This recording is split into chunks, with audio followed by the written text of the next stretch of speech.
Hello and good morning.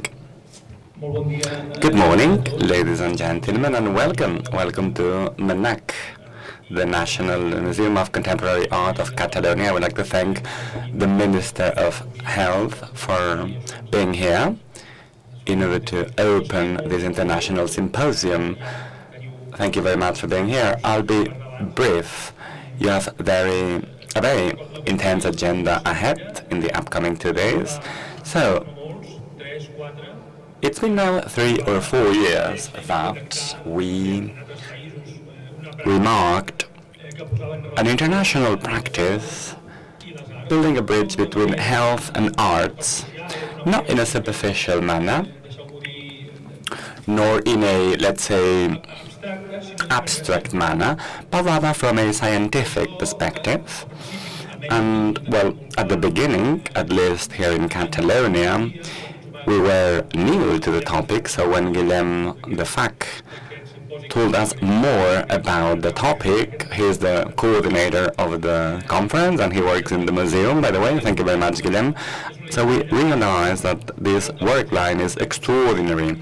As you know, here in museums, we have been insisting for quite a long time that museums only make sense when people visit them and when they are a public service that respond to the needs of society. Of course, we curate heritage, but this is not enough. We need to have a social project. Our condition of being a public service imposes us the mandate of working with all the communities that compose society.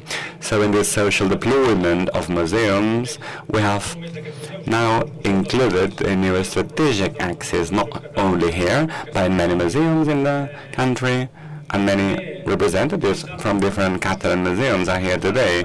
So making the most of cultural, music, heritage. Here we are speaking about arts, right? So making the most of all this heritage to promote health from a science-based perspective, that is, achieving better health outcomes in psychiatric or heart patients. Well, this is quite revolutionary. We have, today we'll raise different experiences. There are a couple of programs that will be explained today. We are implementing them in collaboration with Valdebrón Hospital. So we are using the oval room, not the cupola, because there's quite a lot of demand. It's very difficult to have 378 people enrolled in a symposium on a Thursday morning in the top of the cliff here in Montjuic, in the outskirts of Barcelona.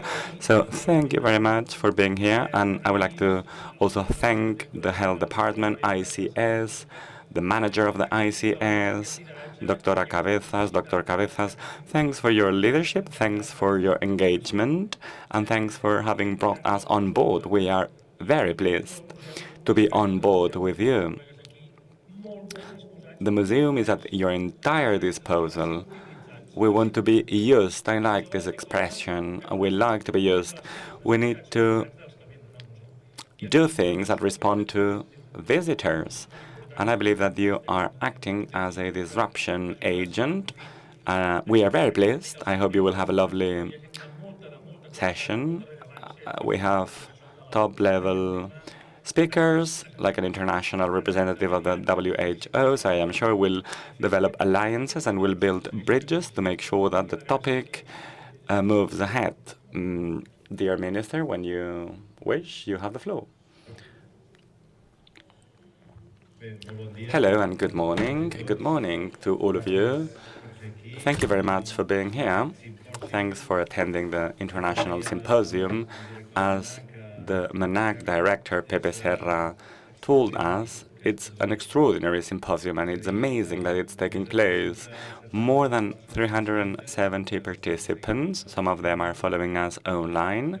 Others are here in the room, in this amazing oval room, in this perfect location in the top of the cliff of Montjuic, in an international symposium gathering people from different domains. Some of you work in public health, in community health, in primary health, and others work in the culture orbit museums and arts in general.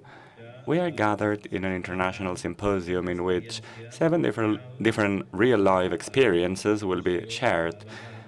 Experiences or best practices of how to implement arts in health. Not arts and health, but arts in health.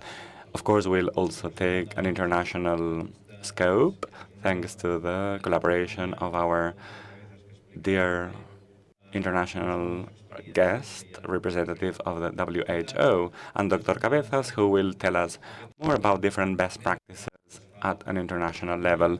It's the first time this international symposium takes place in Catalonia and in Spain also. When it comes to continental Europe, well, we're kicking off. So we are amongst the first ones. We are leading the path towards the implementation of arts in health. Why do we believe this topic is interesting from a health perspective? Why is the regional minister for health here talking to you? The culture regional minister unfortunately could not attend this morning, otherwise she would also be here. Well, there is no doubt that arts and culture are intertwined with health. Actually, 80% of health conditions are, let's say, outside the health sector. They have to do with social inequalities, lifestyle, also emotional state of mind. This is scientific evidence, and there are different research, longitudinal research carried out in Sweden and in the UK, according to which all these parameters are directly related with the survival of oncologic patients or heart conditions. And you will be asking yourself, how is that even possible? Listen, for example, undesired loneliness. People who experience undesired loneliness, that is. So the fact of experiencing undesired loneliness has the same negative impact as smoking 1.5 packages of cigarettes a day. This is the impact that undesired loneliness has on health, with associated risks, of course, related to, for example, heart strokes or blood spillovers. So the lack of emotional well-being has a direct impact, of course, on mental health, and this is very important. This is a condition, right? But it also has a direct impact on other conditions, on other health conditions. So emotional well-being, personal empowerment, and the impact it has in terms of art and culture in health. Well, there are different work lines. For example, let's take the example of cognitive development, visiting museums, being acquainted with art and music, developing critical analysis skills, which is directly related with personal empowerment, socializing, that is, taking part in community activities, the pleasure we take in seeing aesthetic elements, the capacity it gives us to control our emotions, and the emotional well-being that art bring up, self-confidence, self-esteem, which is directly related with the previous, and the increase in physical activity, right? Because it means you are moving around. You're moving around a museum. You're carrying out activities. So these are only some of the topics that we will raise today and tomorrow. I was discussing with the press before the session, and I was telling them, imagine that one day you will receive a prescription to visit a museum. Yes, it will be a reality in the near future. We are already prescribing more health, more physical activity from primary care centers. So in the near future, we have the objective to being able to prescribe visits to museums or attendance to a concert in collaboration with cultural networks. So we want doctors and nurses to be able to prescribe culture, because culture is health from an holistic perspective, from a global scope that goes one step forward, reactive approaches, and it composes a prevention approach, rather. And this is why the health department is very much interested in understanding this field. I know a lot has been done from the Catalan Health Institute with the leadership of Alejandro, and after having experienced COVID-19 peak and the post-COVID-19 context in which mental health has to be placed in the center, right? Because COVID-19 has been very stressful, not to speak about everyday life. Everyday life is already stressful per se, but after such a harsh episode that has had such a strong impact on us, we believe that arts in health is an element that needs to be taken into account from a global perspective, and will be digging into this field. It's not going to be a mere experiences analysis. We'll be giving it structure within the Catalan Health Department. Let me raise one last item, one last point, which is homework for us. The feeling of well-being, the feeling that health improves, has to be made scientific evidence, like they do in the WHO and in some longitudinal research that has been implemented around the world. So there are very interesting best practices, and we have also an assessment agency, which is the tool we have in order to make sure that these experiences have a direct impact on health. And when we make it clear, and when we do this correlation with health outcomes, it's only then that we can include it into the system in a genuine manner, in a clear way, and of course, knowing that this line contributes to improving general health. And this is our raison d'etre from all possible scope. So thank you very much for being here. I wish you a very fruitful conference. Thanks for being here. And I hope that many, many different projects will pop up from here on. We are looking forward to receiving projects, a long list of projects that we need to assess and implement. This is not about me, it's all about you. And I am sure you are very enthusiastic about the topic at hand. Thank you very much and have a lovely day.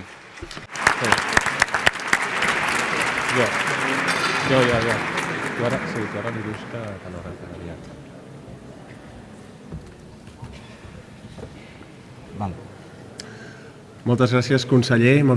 Thank you very much, Minister. Thank you very much to one and all for being here. Today is an important day. If you allow me, Minister, you don't know what you just said, because you're going to be thrown so many projects on your desk. It's an important day, as the director said, and it's a day to express our acknowledgement to all of you that have been working hard for quite a long time to place art at the center. And of course, the Foundation Arts in Health needs to be acknowledged.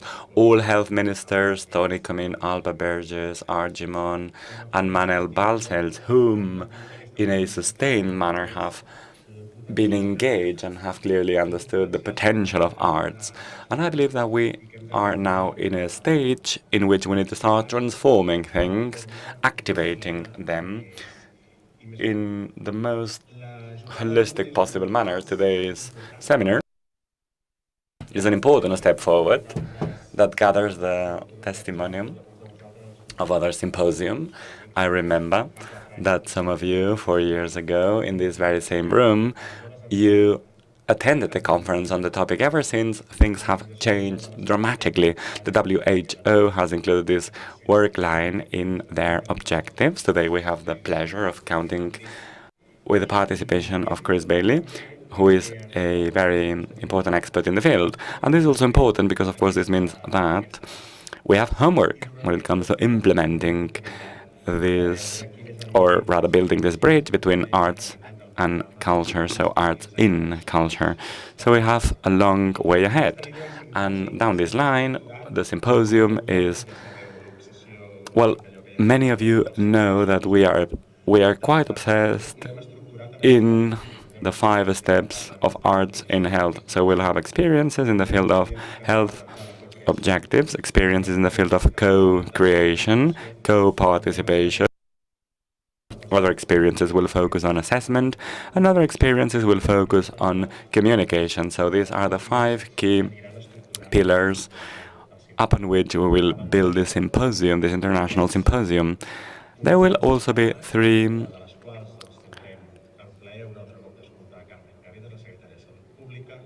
presentations. Carmen Cabezas, the Secretary of Public Health.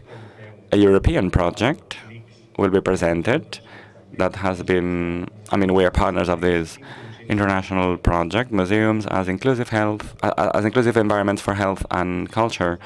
We have representatives from different European countries, whom, by the way, will also be present in different work lines.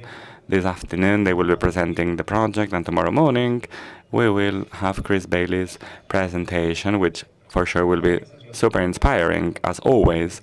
So this is the structure for today and tomorrow. We'll have a short coffee break every morning, and we have also set up a Q&A functionality. We want to be innovative here, and in order to ease the pace of the session and at the same time allow you to participate as much as possible, we will be sharing a phone number, and you will be able to send your questions through WhatsApp. We will, of course, list them, and at the end of each session, we will have a Q&A brief session. So without further ado, be welcome, and the symposium is inaugurated. Carmen Cabezas, please, you have the floor.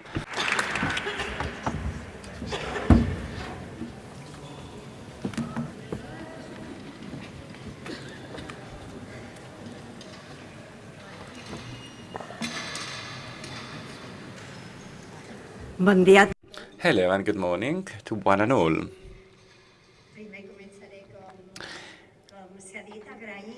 I would like to start by thanking you all for allowing me to share some of the remarks and ideas that somehow inspire our vision about why arts are so important for public health, for health in general, and I would like to also raise other topics such as why or how are we implementing arts in health.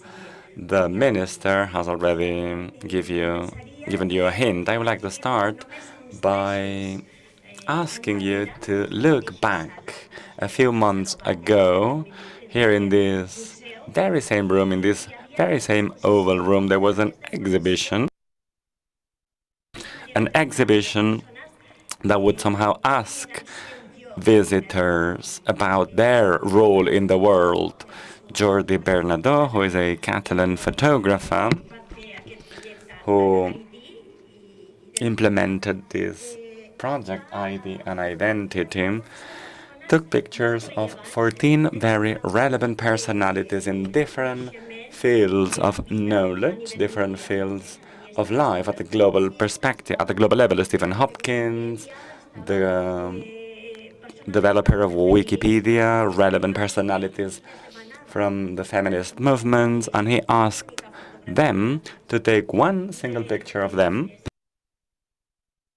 from their backs without taking the picture of the face, let's say. So in this, the picture somehow had to be taken in this scenario where they have a role, let's say.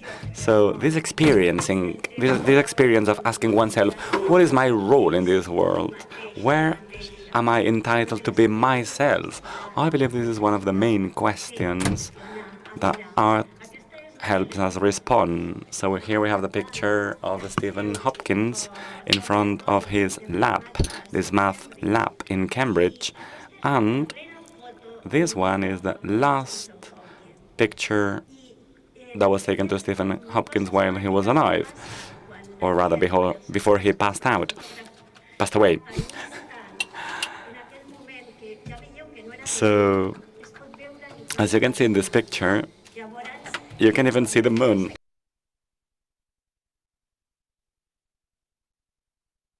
So when you can, these pictures with the digital format allowed you to see the moon.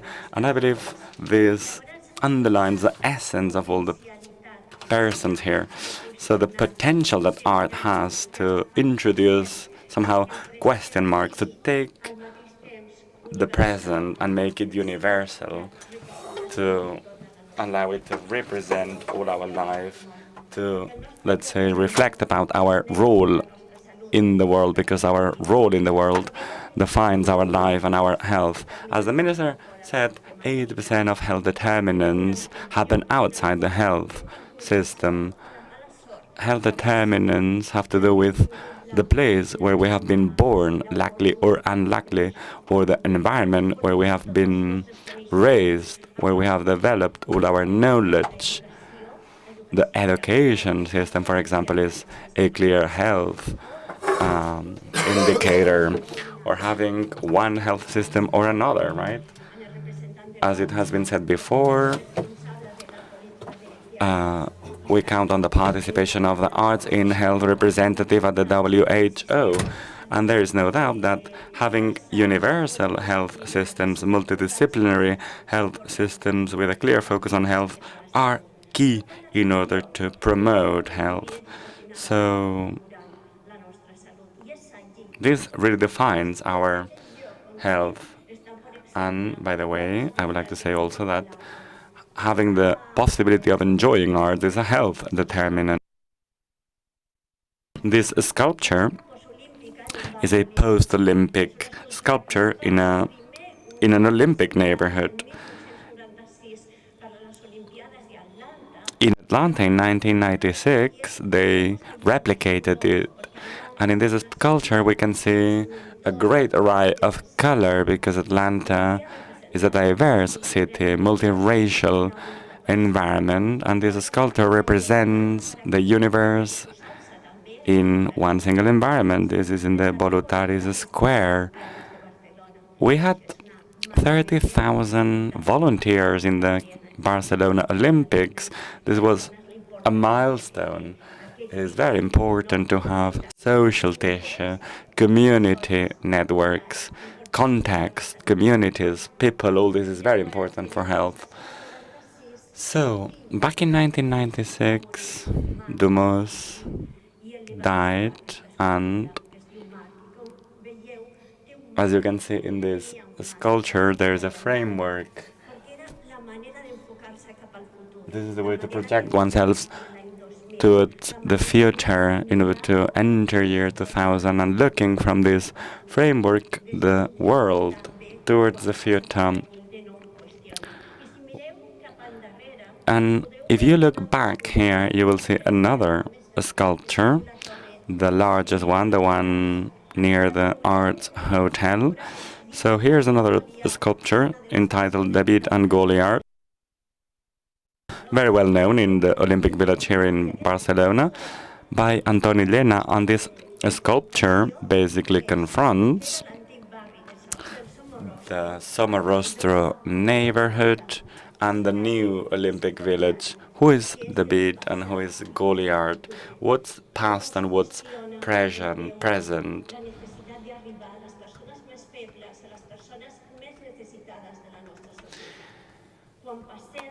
So, when we walk around cities, it's like we walk around museums, and images somehow make us resonate and give us a framework for our own development. And again, this is yet another element that enriches our lives and contributes to a better health. So a country that places art in the center. Well, these days we are speaking more and more about the need to have more green areas. And we say that we have 7 square meters of green areas as a standard. But we don't know what the standard is about art per inhabitant. But of course, this would have to be researched, right, upon, because beauty is important and having art around us is key. So the idea that I would like to share with you is that health is only possible in the environment where people live. Health is only possible in this framework, so art has to be a pillar, and health is not limited to humankind. See, we have not yet overcome the zoonosis that COVID has imposed upon us, but we have a flu, pigs in Catalonia and all around Europe. So in this environment, unless we take care of animal health and the planet health, it's like we're not taking care of our own health, because of course there's one health. And if one pillar of the one health fails, we will fail. The donut model by Kate Runworth tells us that we need to work on social health determinants from an individual perspective, yes, but bearing in mind that we live in an interrelated planet in which, unless we take care of community health and animal health, our health will be jeopardized. So we need to take this perspective from a community health perspective. We call it the One Health perspective. And these green items here have to do with a perfect scenario, a scenario that allows people to reach their full potential, best possible education, and at the same time bearing in mind that all this cannot have an impact on the environment.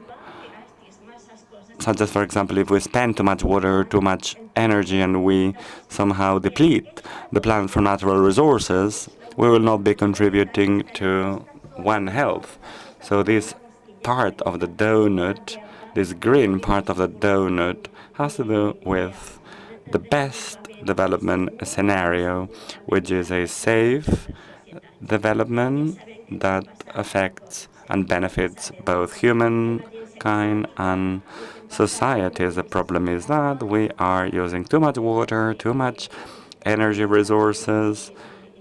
The problem is that we are using too many natural resources, and now we need to take urgent action on all these elements. And of course, this is yet another relevant item. This gentleman here, who is Antonovsky, probably many of you working in health and primary care know him. He was the one who created the theory of health or genesis. He was the one who said that in order to promote health, we need to focus on the community assets and we need to reinforce them. We need to promote them within communities to reinforce the previous elements. And in this environment, we need to promote human relationships. We know, for example, that one of the key health determinants are social relationships. As you know, there is a long Harvard research with a follow-up period of 80 years, because the project started back at the 30s in the last century, and there has been a follow-up of a first cohort of 800 people, and there is a clear difference between those who live more, who live longer, and who live better. Well, all this has to do with the quality of their social relationships, not the amount of social relationships, but the quality of social relationships. Feeling surrounded by a friendly environment is a health determinant. So if we want to work on health, we need to work on resources, we need to work on the community to develop healthy environments. And I would like to share this concept with you, which is very dear to me. I hold it very dear. And conditions or diseases and health are contagious. There is a direct relation between people with obesity. There's a mapping of obesity, and it seems like people with obesity are together. Because if I speak in a certain way, or if I never do sports, I will end up having relationships with people who have similar tastes, and the same will apply to him or her. And one day we'll say, let's not walk up the stairs, let's take the lift, or let's drive everywhere, right? So at the end of the day, what we can see in this research is that there is what happens to me is probably similar to what happens to a person whom I don't know, but perhaps my friends know. So this relationship is contagious, and this is a condition. Obesity, the same applies to tobacconism. Back in the 70s, smoking was contagious, and 30 years after, quitting smoking is contagious, and this is happening today, right? We were speaking about this regarding physical activity, which is one of the best indicators. More than 80% of our population are okay when it comes to physical activity. Of course, there's a lot of work ahead, but there is this interesting percentage, 80%, and this is thanks to the joint effort promoted by the Secretariat for Sports, but also because it's trendy, because people today feel good when they do sports, when they play sports, because sports contributes to endorphin production and avoiding depression. I am sure that we can carry out a diagram of physical activity, and there is no doubt that many people somehow infect others with this willingness to do sports. So this is very important. These two graphs apply to New England. So the top of scientific reviews or magazines in medicine, and the same applies to happiness. Happiness is also contagious, and other health determinants as well. Framingham, the best follow-up research ever produced. So, we can put a violin player in our life, which is also contagious. Joan Valls, a pediatrician from San Juan de Déu, who plays the violin before performing an operation on children at his hospital. He started this practice in Valdebron when he was a student, and now that he's a resident doctor in San Juan de Déu, he keeps playing the violin.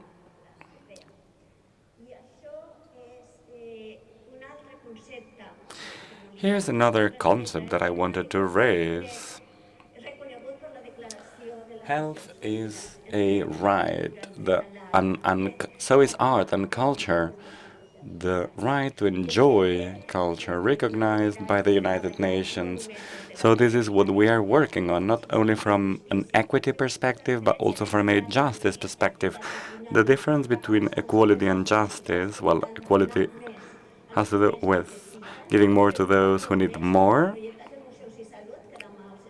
Tomorrow we'll be speaking about this project. Emotions and health pilot projects, of course, are focused on vulnerable populations, but justice has to do with raising the bar and ensuring that we do not have to give more to vulnerable populations, because culture is accessible and everyone can have access to it with no limits. So we need to build from the beginning with no barriers. This is very important. Yes. Now, this is part of the World HO's webpage, and it's the reference document for the summary of the evidence, which was done in 2019, reviewed by BACMED out of 3,000 studies, which showed the good effects on health from different art disciplines. So it's very, very relevant indeed. And here there are some studies mentioned by the minister beforehand. The Swedish study from 1996. It is a study with 1,000 participants, and what this is that participating in arts activities is related to a higher survival rate, a clear higher survival rate, 8 years difference. And this is controlled by the classic risk factors, whether they smoke, whether they have physical activity, etc., etc. So it's crucial. 96 in Sweden, 22,000 people in the UK in 2019, and a study made by Daisy Van Kool who is the main editor of the evidence edition that we saw in Europe beforehand, and it shows the same with people, middle-aged people. So there is clear evidence of the positive effect of arts on health. And this is with regards to art in museums, going to the theater, going to a concert, going to an exhibition. And these are the review, H+1, which is also one of the most prestigious magazines in 2021. It also looks at when you are truly carrying out an arts activity, in this case musical activities. For example, dancing, playing music, singing, the effect that has on health. And here we also find a positive effect in different health fields in general.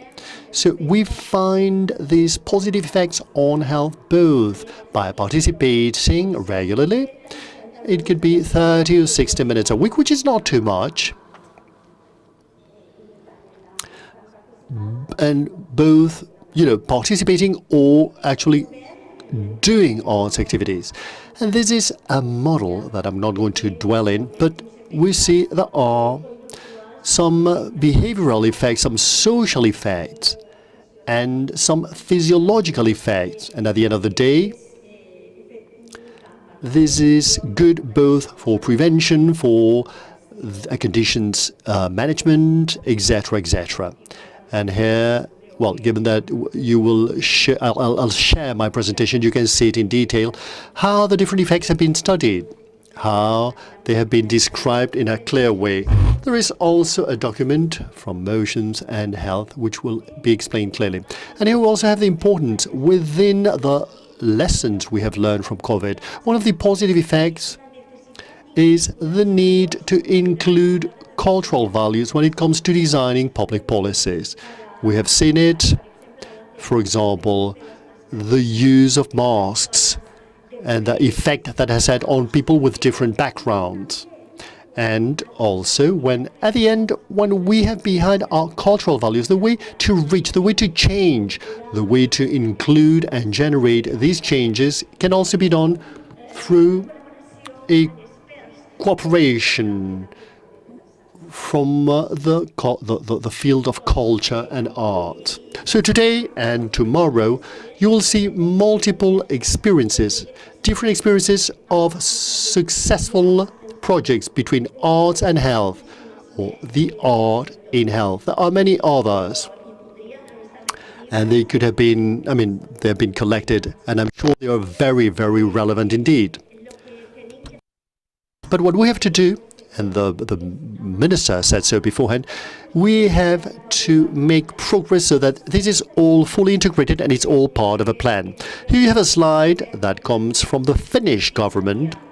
Finland is a reference country for health in all policies. Every time Finland has had the presidency of the EU, it has made, well, it has thrusted forward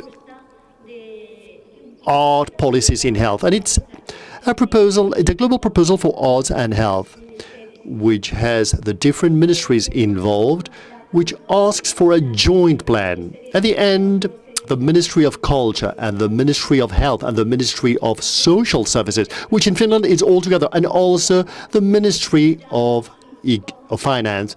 Each one of them looks at how they can have the Ministry of Culture can have a good system, and how artists can actually have their subsistence taken care of. And those in the Ministry of Health can recommend these activities and co-create them in the cultural system.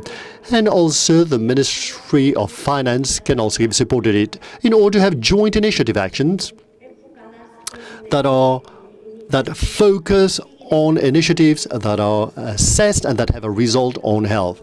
Out of all other people included, and above all, people who have a socio-economic level that's lower. Finland's experience is one of the experiences we're using to build up our project for arts and health. And here we have another image, and this is an image by Jaume Plensa, the famous sculptor at the clinic hospital. I'm sure you have seen it. It's called Blue. And we have this image. When we get into the hospital, somehow they express that we need to stop, we need to think, and we need to focus on the situation. When we go to hospital, the rest becomes secondary, and we are there. We are at the hospital to solve a problem, our own health problem. Jaume Plensa gave it as a gift to actually make an homage to the work of health workers during the pandemic. In Catalonia, it started with the law of 2009, approved by all political parties. We had a first ratification in 2014, which already had a chapter devoted to culture and physical activity and health. And then we assessed it, and then we had a second edition in which we had a component devoted to arts and health. And right now, it is fully integrated in the health plan. A very significant part of health in all sustainable policies. And we are developing the new Pins-Up edition, which has a chapter devoted to arts and health. And within the Pins-Up, the interministerial plan, we have always had a community vision of health. The concept that we build up our health outside of the health sector, working with the whole community, but by playing our key role as a health institution. And we work on certain specific items, working in a participative way by assessing and working to improve the resources and the assets that the community has. And another significant initiative action of Pins-Up is the assets map, in which in a community way we collect at a community level the resources and assets that the community itself values to generate health. And we have more than 1,500 assets identified in Catalonia. And in Catalonia, we have had as a resource all of the museums, all of the libraries, all of the centers and cultural centers, because globally, all of this is an asset. It's a resource for health. We can activate it more when we work together, but it is already there. And it is part of the social prestige program, which is another initiative action. Primary health professionals, nurses and physicians can prescribe a health asset based on this first community work that has been carried out in the environment, so that it's included within the assets map, so that there is an active listening with the people that you have in front of you and that you're helping, so that there is already this recommendation actively. You can do it at the doctor's office, and so that it ends up in a recommendation to go to a museum to carry out a specific activity. So this is the map, which is a community map. This is the trajectory. This is the pathway, and this is a guideline. And these are a few of the results. Just last year, 8,100 people received a recommendation about an asset. 63% showed an improvement in their emotional welfare. At ICAP, we have emotional welfare tests and other indicators that are useful to measure the social prestige program, and you can say that there is a good link with the activity it recommends. Now, this is quite distinctive with regards to other regions in Spain that have not deployed this, and we're also giving training for the new roles, the reference people for emotional welfare, and all of the people working on it. And we're working so that everywhere there is a social prestige reference. These would be the benefits, and these would be the potential. Now, to end my presentation, I'd like to say that, well, how art are faring in the field of health at the pins up. We started out with initiative actions like letters and health and others that were collected in the first pins up. And then after that, we made an integration within the assets map, these resources, culture and art. And then after 2019, we developed the Emotions and Health Commissions, and we developed the whole project called Emotions and Health that Sonia Blasco will explain tomorrow. And now we want to develop this global project in arts in health. Art in health. What does art in health actually mean? Well, what I've said beforehand, the minister has actually explained it too. I mean, somehow, what we want is to have a systematic pull for the integration of community intersectoral processes in the health sector, co-creation with specific goals, with a specific goal that has been reached by consensus between all parties involved, so that they work on health and welfare in a specific population with an equity and justice prospect, equality, and that's the mission for this project that we want to actually end. And to sum up, I've wanted to explain to you, I've wanted to convey that culture and art are fundamental rights, and they are crucial for our health and for our welfare, for our well-being. Arts improve health in many different fields. I'm not going to get into the details now, but you shall do so during the next 2 days. They exist. There are many, many activities that exist and that we can do as a consultation.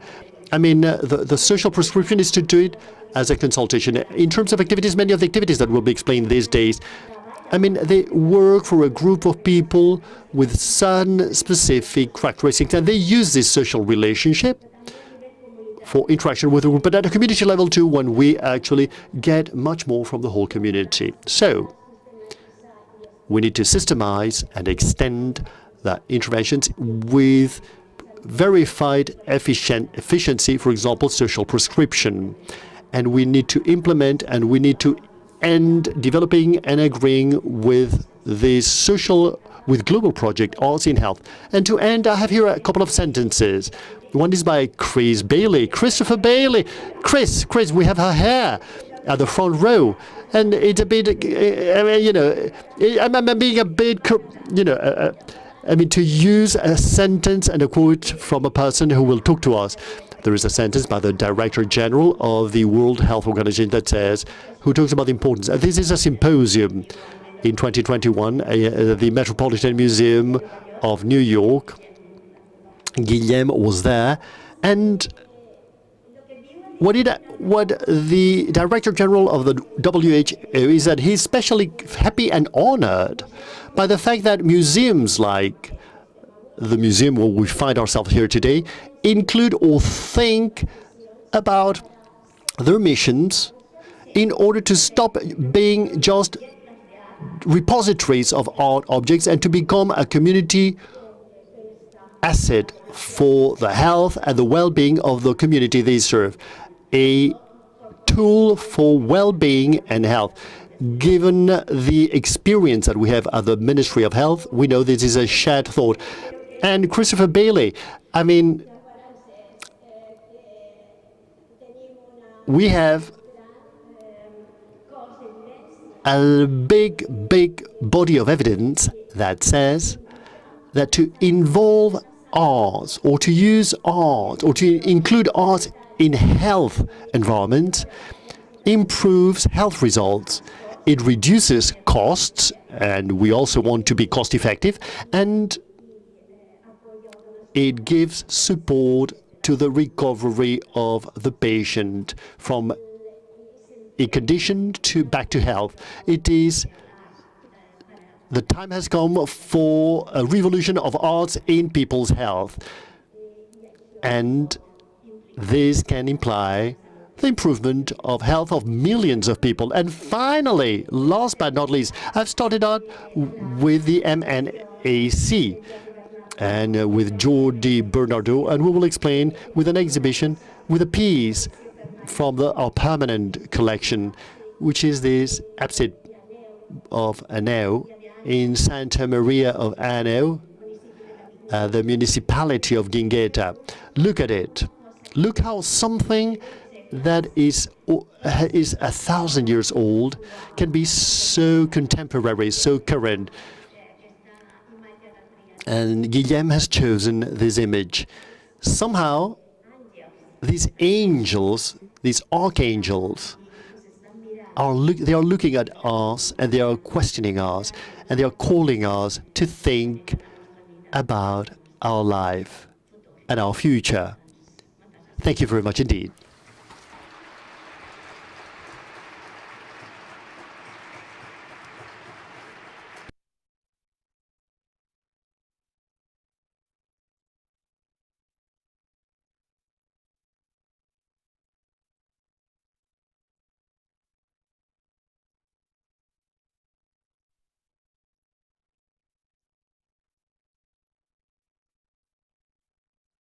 Thank you, Carmen. Okay, I have a picture, one of my favorite pictures from the museum. I'll send it to. Thank you for your very inspiring presentation, Carmen.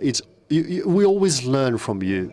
So let's start now with the experiences. There have been so many experiences. We wanted them to be quickly, maximum 15 minutes. And as I've said before the coffee break, we will deal with two issues: the definition of the health goal and co-creation.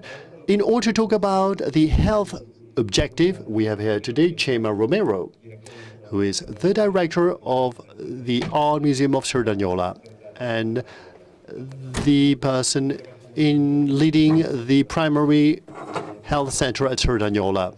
So we start with them, and we have seen how this has actually evolved and has gained robustness, and how the seed we planted then, I believe that at a community level, in Cerdanyola, the primary care center and the art museum, they recognize each other as allies to actually fulfill their goals. So you have the floor.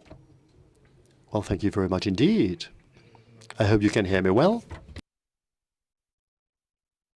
Well, first of all, we would like to start by thanking the organizers for having invited us in a congress that should be a point of reference. Guillaume talked about the fact that 5 years ago we met here in a much smaller room on the other side of the barrier to start talking about arts in health. A number of museums and people and professionals, we were also happy. We work in health. And we realized all of a sudden that there was a new gaze, a new way of looking at projects, many from Canada and the National Catalonian Museum at Vall d'Hebron. In order to work this new perspective, we were missing a crucial part of the point, of the issue. Museums on their own cannot do it all. Fine. So, based on that event, which was held here 5 years ago, we had the birth of one of the most interesting initiative actions these years, which is this group, this Museums and Health Committee led by the Catalonian government, the Ministry of Museums and the Catalan Health Institute, and it actually pulled together a number of equipments and professionals who had this sensitivity and who had this idea about health. Health beyond a condition, probably, but by including as well, as I've said beforehand, new gazes. At the time, the museums service had the idea of involving the network of Catalonian arts museums. There are two museums, the one in Empordà and the one in Cerdanyola, who are quite related to each other. We have high motivation in the north. It's because of the wind, and in Cerdanyola we have no excuse. And we started these experiences that we want to share with you here today. One experience that we mentioned with Christina, it's work in progress. We're working on it, and we are continuously doing self-assessment. We're continuously learning with this new knowledge that's generated and that we want to share with you. That's why I wanted to share this image. of this museum, the Museum of Light, this Catalonian Art Nouveau Museum about arts in health. What have we done in the last few years? Okay, let me do an ad. What's the Arts Museum in Cerdanyola? It's a Catalonian Art Nouveau jewel. And let me actually place it in the map of Catalonian Arts Museum. But museums are much more than just a box filled with art pieces. Whilst listening to the regional government speaker, art is a right like education and health. And museums are spaces for thought. We are constantly learning, we're constantly thinking, and we are building up culture and society based on the pieces and the Arts Museum, and taking advantage of this magical quality that art has on ours, and to look at ourselves in our contemporary world. I mean, museums work for society. We are social. We have always been so. And if museums do not talk about us, about human beings, we're not doing something well. The Cerdanyola Museum started working on the health issue, this large universe, precisely here at the MNAC, the Catalonian National Art Museum. And based on Ishmael Smith, a few years ago, when the MNACA devoted a large show about Catalonian art, at Cerdanyola we worked on this marginal issue. Smith, who was doomed because of his homosexuality, his Jewishness, and his mental problems. So we started at the Cerdanyola Museum, and based on this, we started carrying out a paradigm change that has brought us where we are now, to develop projects like arts and well-being. Next Sunday, Elisa Grau will make a well-being activity at the museum that will allow us to work some of the life arts. But it's a well-being project addressed to everybody. Sensorial visits as well out of this, which were born due to the cooperation with Lourdes Lopetegui, and we had actually this visit amongst women who are harassed women, victims of male violence. I mean, all of these projects that will be mentioned during the next 2 days, all of this converges in this project about arts in health. This new gaze, this new outlook we have, and that has brought us this mosaic. Oh, thanks for the water, because I'm going to lose my voice in a second. So right now we are at this panel of the Catalonian government with Cerdanyola, Cardedeu, and Empordà museums, the Canaletas from Cerdanyola case, and out of here we have a whole work team with the Generalitat, Guillem Delfat, Lara Bourgeau, the Museum Services, Sonia Blasco, Janina Berzosa, on the primary health care part, Christina, who will talk about it, and on the museum side, by defining a health goal and working together both disciplines to generate knowledge and to have a convergence between both disciplines. After that, we started the project, and now I'm going to give the floor to Christina. She will explain how this is being developed at the primary care center, how we meet, and what is the problem that has been spotted based on Cerdanyola reality as a municipality, and how we started working out these needs. Christina, you have the floor. Hello, good morning. Well, in principle, we have come here to explain the pilot project. I mean, if we hadn't had the pandemic, we would be talking about different results. But right now, we will explain the current situation we find ourselves in. I have to say that we started in 2009 together with the Cerdanyola Arts Museum. We were very enthusiastic when they talked about working on this pilot project. We were the community group. We are working normally at the center, and we had to try and carry out this project. The initial proposal was to work just as we do now, we knew that we wanted to work with teenagers. At the time, the teenagers who had TDAH, deficit attention disorder, an attention deficit disorder, and we worked on prevention, but we didn't do anything at a community level.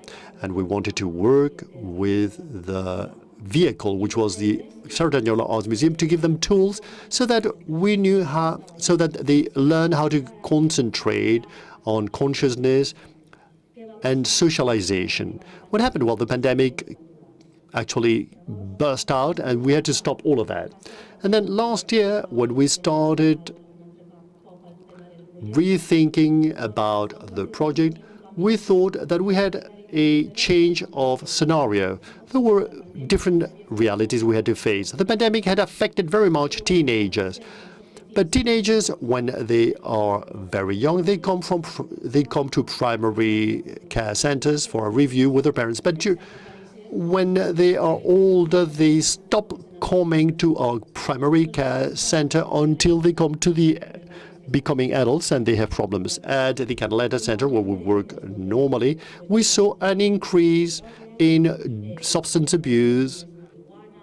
They smoked more marijuana, anxiety problems, isolation problems, food disorders, and other problems. We are talking about mental disorders, but it could all go beyond.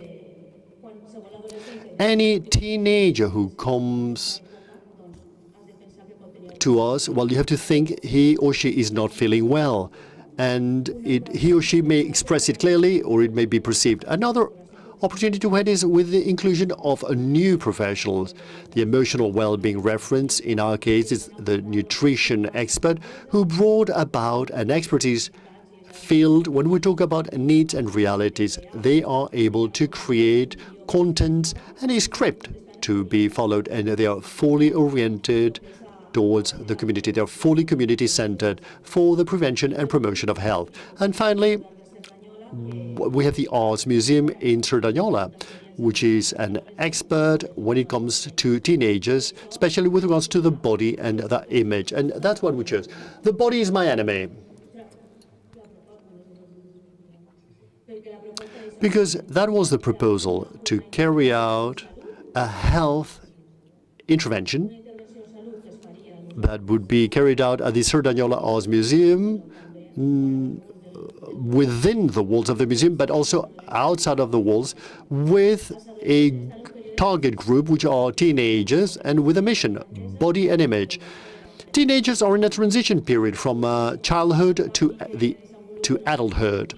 And the physical and biological changes are important, but also the emotional and mental evolutions are very important. And with that change, we want to help them by giving them tools. And that's why the action undertaken is at a biopsychosocial level and also for the promotion of health.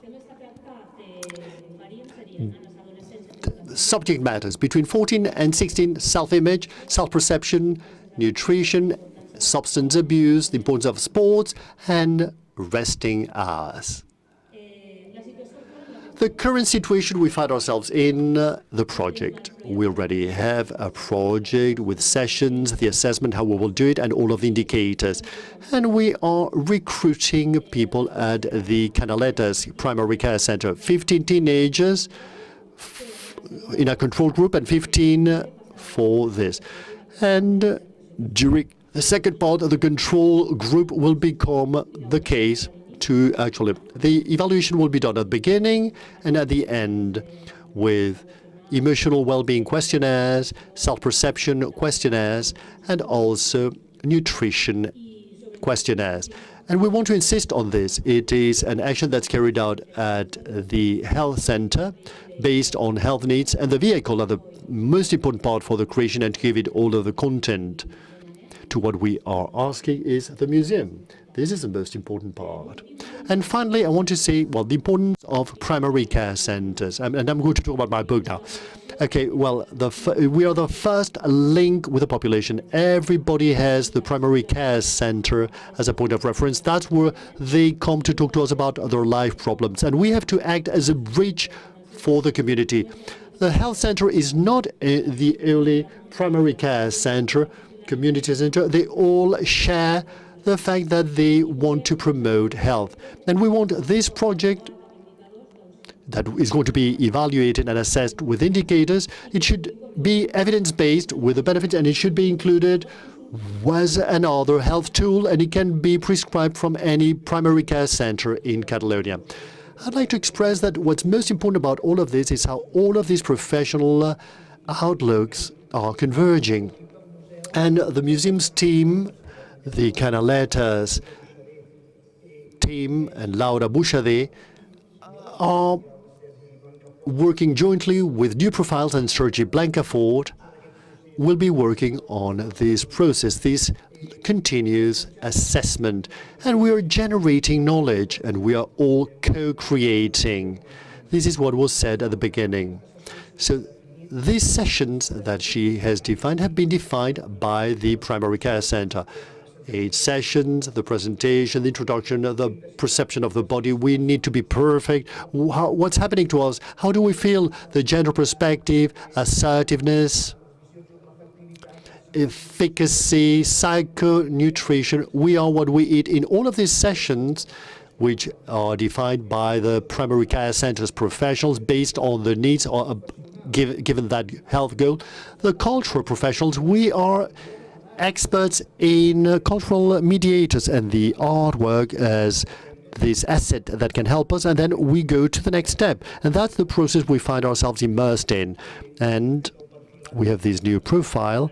Now we need to generate these projects. We need to design these new health cultural projects. And with Emil Mateos, which is a wonderful profile. He's an art historian, and he's also a nurse assistant. She is the perfect mediator to carry out these projects, and that's what we are using as a platform for construction. This is teamwork through 2 disciplines that converge, and they enrich themselves mutually with specific knowledge. It's the first time in a museum in which we see professionals who come to offer and to work together to share their knowledge, and they are fully complementary. Feasible and replicable projects. And this brings us to the conclusion we want to draw. The museum's goal has always been social and community-based. Art talks about people. That's a great power that we want to use. And we want to be used. And this is what's happening. This double-fold way of health and art.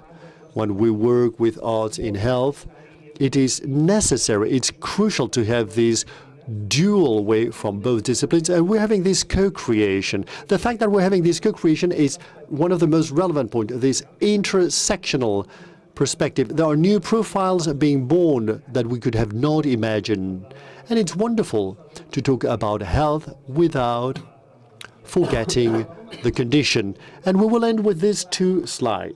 Art, as I've said, is a magical element. It is a reference, it's diversity, it's a thinking element that should allow us to make headway in society.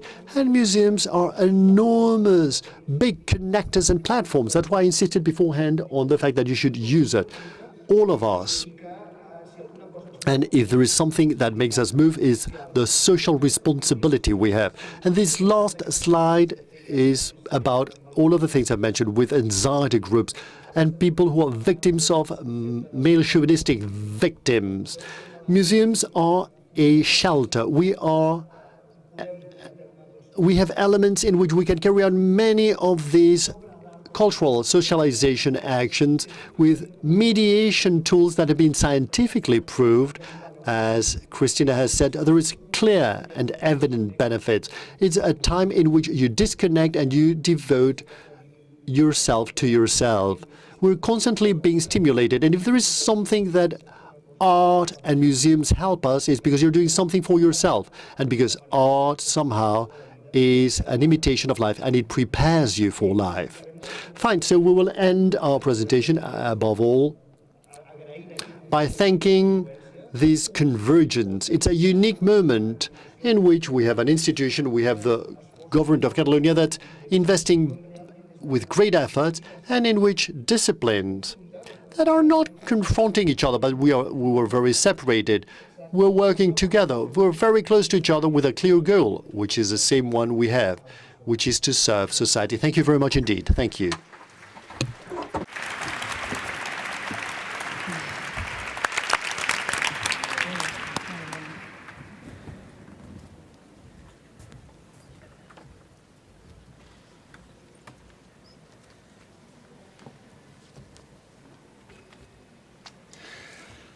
Gràcies, Gemma, i gràcies.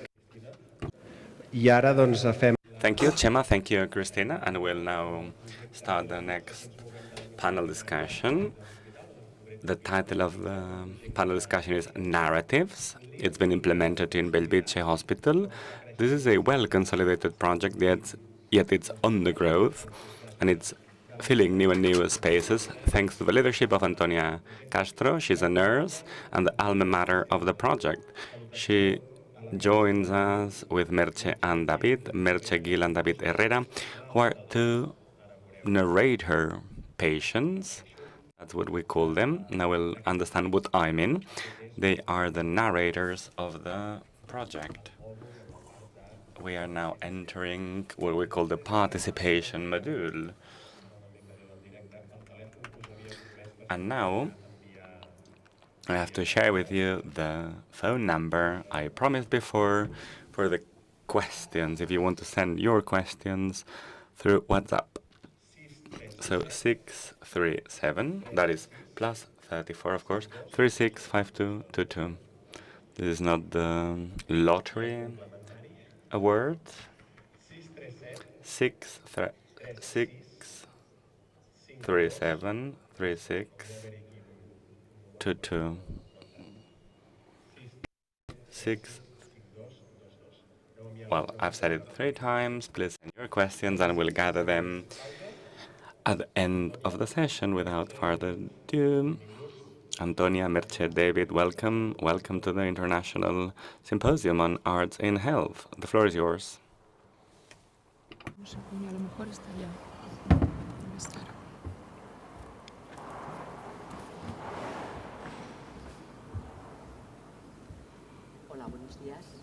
¿Oye? No. Hola, buenos días. Hello, good morning. First and foremost, thank you very much for being here, and thanks for paying attention to us. On behalf of Universitari Bellvitge Hospital, I would like to thank the project for choosing our project to be part of the largest project Arts in Health, which through different art manifestations aims at improving health and human well-being. I have to acknowledge that it's been difficult for me to choose my words in this brief presentation. I love the project so much that if you don't set a limit, I could speak forever about its benefits and what it has entailed for many people. So my friend David told me, don't worry about time. You have 30,000 seconds centimals. So thanks for your support, David. So everything is easier than it looks.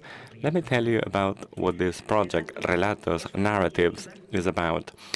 Relatos Narratives is an initiative in the framework of the global program to humanize Bellvitge Hospital. It aims patients, relatives, and health professionals. The project invites in-house patients to express their emotions, feelings, and concerns through a narrative, and the narrative will be curated in a book that you can see here, that will be offered to future patients whom are interested in reading it. The project was started in 2017, in November 2017, and in the last 5 years we have edited 3 books. The book is entitled From My Room, Volume 1, Volume 2, and Volume 3.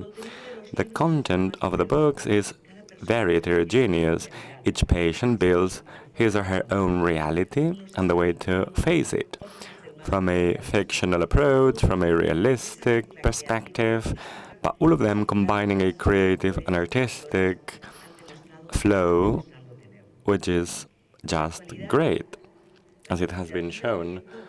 The consolidation of the project is today a reality. We keep receiving more and more tales for a fourth volume, and let me give you a well, the cover of the book will be in blue Mediterranean. Now we'll script a short clip that aims at symbolizing that the magics of the project somehow surrounded the hospital, embraced us all. Patients right from the bottom of their hearts, and professionals felt that each and every one of the tales included in the book is part of their task, of their job. I will give the floor to my colleagues so that they can tell us more about what it meant for them, the project, Relatos Narratives.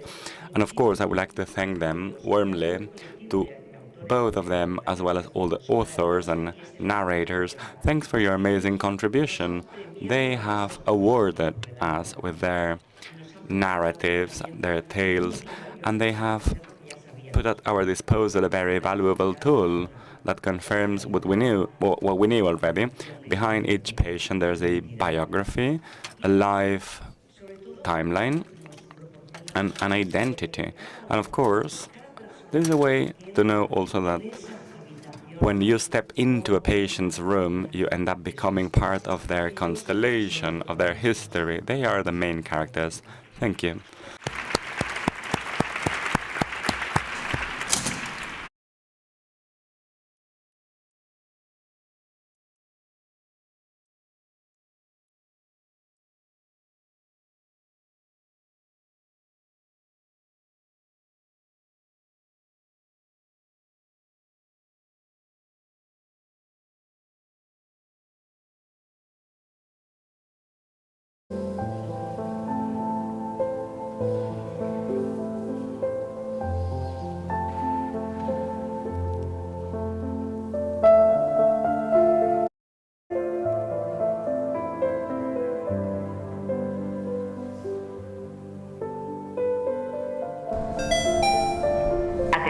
Atención, el paciente de la habitación 435, cama 2, acaba de entregar un relato.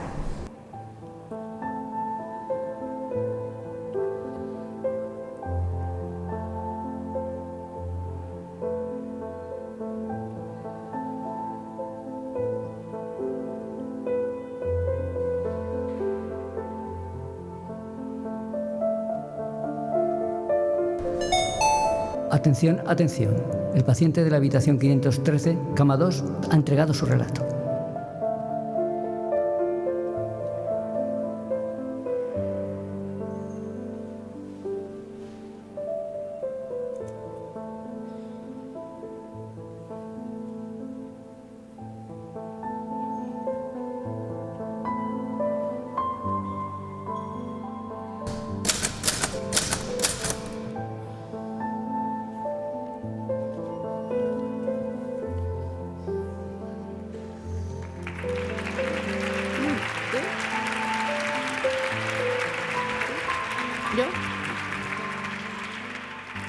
Hola, bon dia a tots. Hello and good morning. My name is Merche I, and I would like to read a few words that define what bonds us here. The text is in Spanish. Art. Art is all activities in which humankind reproduces some element from reality through matter, sound, or images. Art is inherent to humankind. It's present since the beginning of humanity, but in its evolution we've learned to value it, to share it with others, and to become better, and that's why we call it universal health. Health is a state of well-being, not only physical well-being, but also mental and social well-being. And health goes far beyond experiencing a condition or a symptom, or not experiencing them. I would like to ask you, because I understand that after what Dr. Cabeza said, we're experiencing a revolution. So I would like to ask you a small gesture, and I would like you to put your hand wherever you feel your heart. Empty yourself, exhale like a balloon as much as you can. Please expel all the air inside you and inhale deeply. Take a deep breath. And I would like to thank you warmly for this gesture, because, once I heard that each breath is a new opportunity, and I believe we've been present here for a second, and being present is an opportunity, and opportunities mean life. As well, I am Merche, I am nervous, I get emotional when I speak in front of an audience. What I would like to say here is that Relatos, narratives, is composed by 160 presences. 22 tales have not yet been published, but have already been hosted, so 182. I am the main character of 2 of the tales, and I'm not the same in both of them. Narratives, Relatos, is the first project in which the patient is at the center. The patient is an active character. It's not, patients are not considered passive objects, but active subjects. Patients are provided with tools and they decide how to use them. This is a way to entail patients to feel free. When you are admitted in a hospital, your time, your privacy are taken away from you. So if you decide to use these tools, patients feel boundless, unjudged, and this underlines something that patients oftentimes lose, because patients are awaiting in a context of uncertainty. So art is the only option to take individual decisions, and art is always fine, it's all right. So then, if the tale is published, it becomes part of a book containing experiences of essence and presence, because this is what essence is about, isn't it? The book contains essences which are strong, robust, and free. So, seeing your text published in the long-lasting pages of a book allocates you with a sense of humanity, ownership, but not only this, it also empowers you. It humanizes you, and it heals you, which is different from overcoming a condition or a disease. Relatos is a way to teach how to fish, not giving you the fish. And patients transformed into artists can free themselves and regain humanity beyond being a patient. Isn't it beautiful as a project? I like quotes, and I would like to share a quote with you. Nikola Tesla once said, if you want to find the secrets of the universe, think about energy, frequency, and vibration. Energy that hits my heart. Frequency, what do I do and how do I do it to sustain the vibration? Vibration is absolute. I love vibration. We have to be all together, the 3 of them. Vibration is about resonating in others through small gestures. I would like to invite you to once again take a deep breath, as at the beginning of my presentation, in order to be present, and I will keep you in my eye as a picture, as a beautiful, ephemeral piece of art which will last forever in my heart. Thanks, and thanks to Relatos.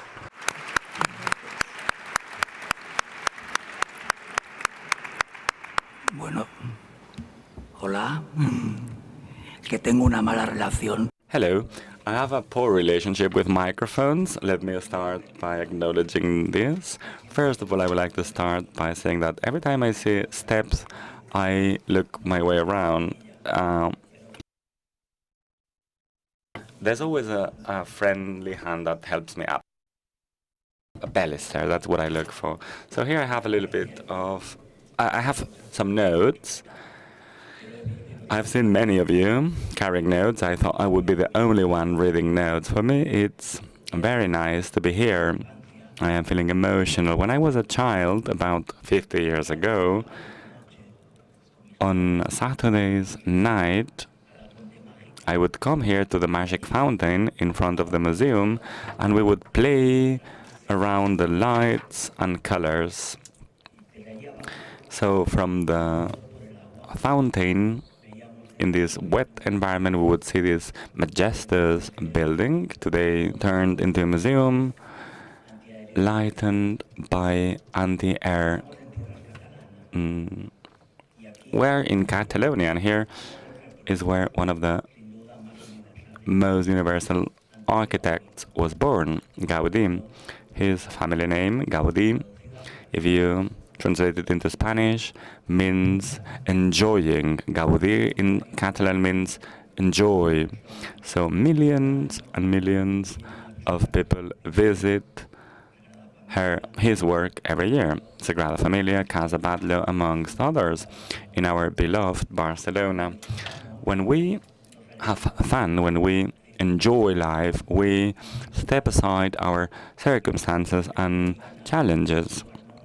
Edouard Mons, Van Gogh, and Frida Kahlo experienced this, right? What would have Frida done without her paintings? There's a quote in Spanish that says, "Trees don't let you see the forest." So tales, narratives allows you to see the big picture, the forest, and its frondosity, but also the trees and the texture of the trees, the form of leaves, the different colors and tones. Narratives is not a project, it's a reality today. Antonia, she invited me to participate in the presentation of the third volume of Relatos, and I realized that I had been a narrator. I had used art writing and therapeutic writing in the past.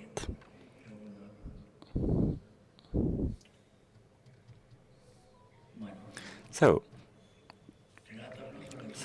Relatos, narratives, is useful not only when you write your tale, but when you read your tale and others. So I asked myself, when I was admitted in Belviche Hospital, when would it have been more useful to read tales? I remembered 4 heart surgeries, a bilateral pulmonary, a bypass in my left side of the heart. Look at how I speak. I lack my voice, and a bypass to improve my blood irrigation. But in the 4 months that I was admitted in hospital, the moment when reading tales would have been more useful was when I was told that I had to be amputated my left leg.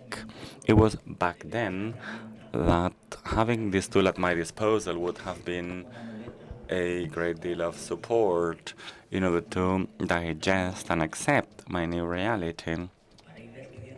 So to conclude, allow me to share a recommendation with you.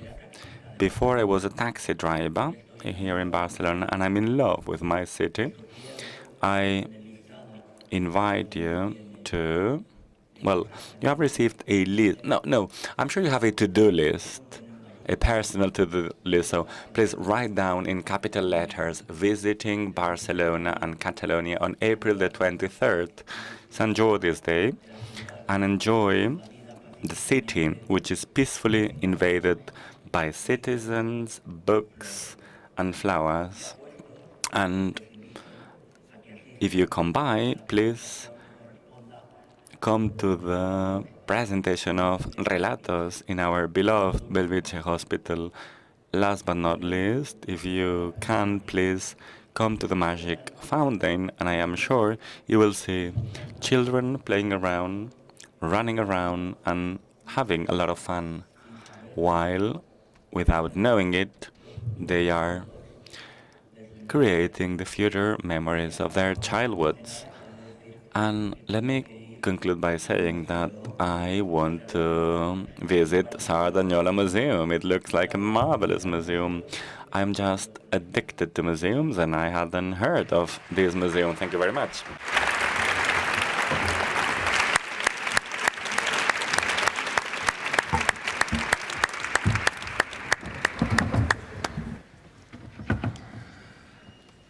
Gràcies per la... Thank you very much for your personal experiences. Thanks for sharing them. The voice of our patients is indeed a very interesting perspective. Let me remind you the phone number, 637-365222, +34. And now we have half an hour for the coffee break. There's coffee and a bite to eat, offered by AiHIF and MNAC. See you back in half an hour. Thank you.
Unimore, right?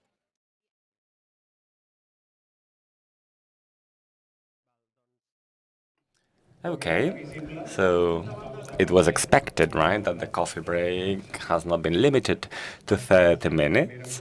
But you know, we are absolutely aware that part of the networking, part of why we meet, is precisely having time to share experiences, or what in English we say networking, right? So it's been a well-invested time, but we are running late, so we have to speed up and try to finish on time.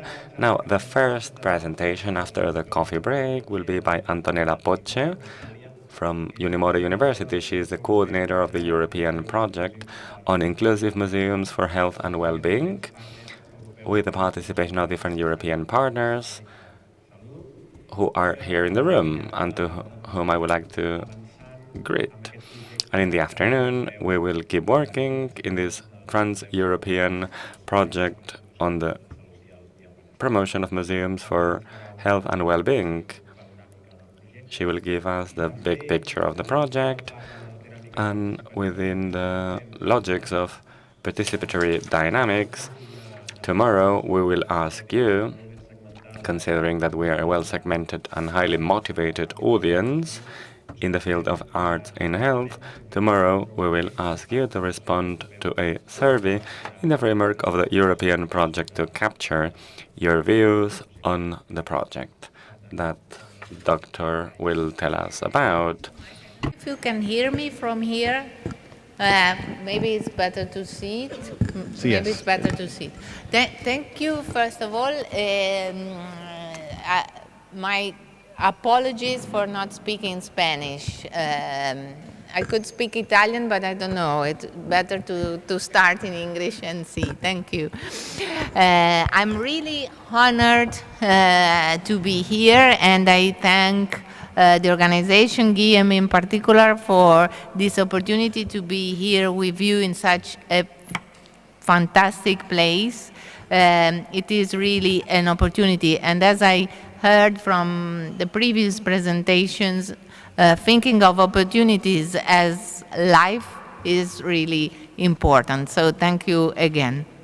So today I'm going to talk about the project, as Guillaume told you. We're going to talk about the way how this project was thought and from where it originated. As Guillaume told you, I represent, I'm full professor in experimental pedagogy, museum education at the University of Modena and Reggio Emilia, Unimore. And there I chair a center for research called Intellect. And it's a center that aims at promoting different subjects, different kind of research in different disciplines, and studies especially in digital and heritage education. Our idea is that museums, heritage education can support cross-sectional skills development, and this is really important if we think of the role that heritage can play in developing citizenship skills and well-being and cultural participation. We have been involved in different projects at national and international level. The center is an international one, and here you can see those who are part of our board, our scientific board. We have, of course, colleagues from the European area. Some are here with me, with us today from Europe, but we have different friends participating in the board also from US, in particular from the Metropolitan Museum of Art in New York City, or the National Gallery in Washington, and others from other organizations all over the world, I would say. So where did we start? We know that cultural places can be agents of social change, and actually the examples, the projects that you presented today are a clear evidence that this is possible. Museums support actions that have this kind of social impact. The possibility to have intercultural dialogue and involvement of different categories in the museum is, of course, another possible issue of contributing to the developing of a new shared memory that is actually the aim of the project we are carrying out all together in our partnership. And there's the possibility of support the development of a sense of identity that is strictly connected to active citizenship. I told you about the idea of supporting cross-sectional skills in this idea of promoting democracy and participation policies. These aspects are closely connected also to digital skills. Digital skills and cultural heritage, even if apparently seems two words apart, they can be really connected. Why? First of all, because there's a way, and actually in our project we are trying to do that, to support the development of digital skills through the appreciation and experience of art and heritage anyway. And there's another important implication, that is that of supporting digital skills development in order to be active citizens. Over the pandemic, all of us experienced the difficulty of taking active part in society if we weren't able to use computers or to use devices that could put us in connection with other people being locked down. So there's literature related to this possible connection, this possible implication. So we need, our reflection was that of the need of developing educational systems based on this kind of reflections.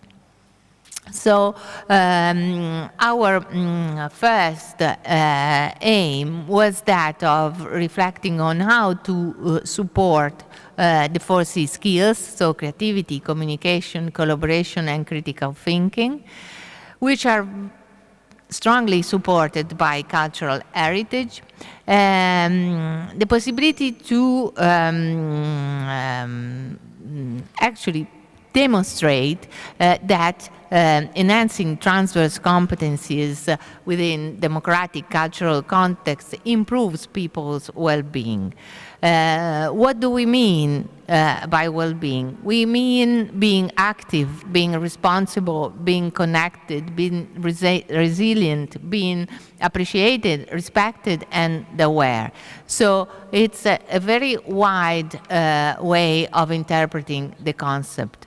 Well-being is for us actually the possibility to participate in our communities of reference. So investing in a people-centered approach to heritage that benefits all levels of society brings social cohesion and economic growth.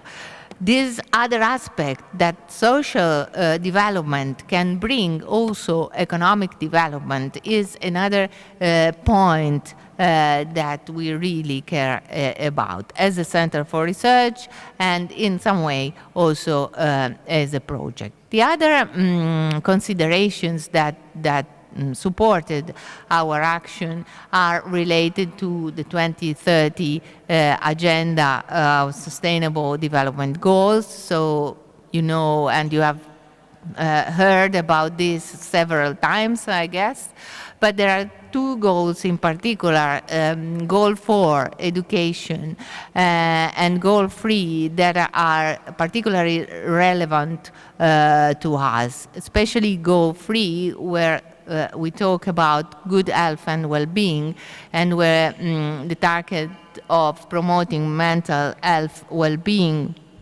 is something that is really taken into great consideration. And the idea of focusing on the importance of mental health well-being and on the role that culture plays in attaining this kind of sustainable goals is absolutely important to us and is at the center of our attention. Also, the EU Work Plan for Culture 1922 underlines the same aspects, and there's a specific attention on what participatory turn towards full cultural citizenship. It goes without saying that people with disabilities, LGBT plus communities, low-income people, ethnic minorities face numerous barriers to participation in cultural heritage, and inequalities have an impact on individual and social well-being. So it's our duty, first of all, as educators, but besides that, to support and to create different heterogeneous teams working on these subjects. Again, here you have a definition of what is meant by us regarding mental well-being. That is, as you can see, for us, and this is the definition that we want to work on, a dynamic state in which the individual is able to develop their potential, work productively and creatively, build strong and positive relationships with others, and contribute to their community. So as you can see, there are many different aspects in this definition that needs great attention. I always mention this reference, that is the ladder of citizen participation. That is an old reference, as you can see, is from 1969. But the connection, the visible connection between the way you manage in involving people in society matters and the degree of control of actual participation is so effective that I think should always be kept in our mind. So it's again something that was at the basis of what we decided to do through our European project. So there are different kind of issues there. First of all, weaknesses of the existing health and social care legislation related to the aspects that I mentioned before. The fact that arts programs for health and well-being are often temporary. There are many spots initiatives, but not a systematic way of approaching this kind of programs. I mean at European level. From what I heard this morning here, you have. I see, so I have to run, really. The other issue is that the dissemination of museum experiences for well-being and health promotion is not uniform. There's a need for a cultural change, and there's a need for effective partnerships between institutions. What is our project about? Our project is related to support this kind of pillars, working together, art, health, and well-being, supporting these partnerships, cooperation between higher education institutions, health, social care institutions, and museums, heritage sites. How did this project originate? What was actually the path that the project brought? Actually, it started from a bilateral agreement in 2017-18 between the University of Roma Tre, where I was working at the time, and the University College of London. I need to say that the original idea stemmed from this cooperation between Italy, Roma Tre University, and the University College of London in the person of Ellen Chatterjee. I think many of you have heard about her. She is actually the one who created the arts and health issue in Great Britain, and then this idea spread all over the world, I would say. From that, we created another project that stemmed from the first one. That was a university project involving 7 different departments, subjects from economics to engineering, architecture, of course, arts, literature, and education, and then our European project. The European project that we are introducing today, and where the Institute Catalan de la Salud is involved in, is made of a partnership led by the University of Modena and Reggio Emilia, where I teach, where I work, Zetema Progetto Cultura, and there I see our colleague from the organization. Zetema is a big, important company working with museum services in Roma, so it serves all the museums, actually a very big network of museums in Rome, more than 100 museums, am I right? Yes. The Universidad Nacional de Educación a Distancia Madrid, and Covadonga is there, and she is the responsible for the unit in Madrid. Universidade Aberta, Antonio Moreira Teixeira is there, and he is the responsible for the unit in Portugal. Ascoli Highlands, and Ayador Arnaudottir is there for Ascoli Highlands. Interalia, and Rebecca, I can't see her, but I know she's here. Interalia is an organization, no-profit organization from Greece, from Athens, and they work with migrants integration. And the Institute Catalan de la Salud, coordinated in this case by Guillaume, who is there.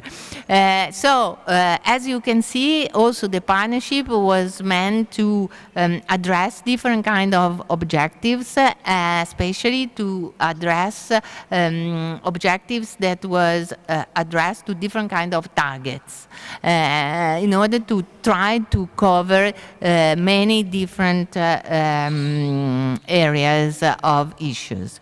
I know the time is running, and from what I say, I should end my presentation. But anyway, I will be very, very brief. Here you have the main objectives of the project that are actually related to this idea of using museums and museum objects as tools for inclusion from different point of views, as you might have understood.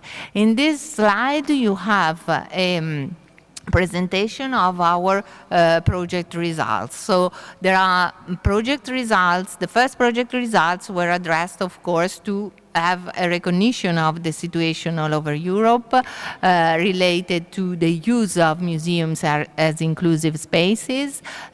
Findings from these first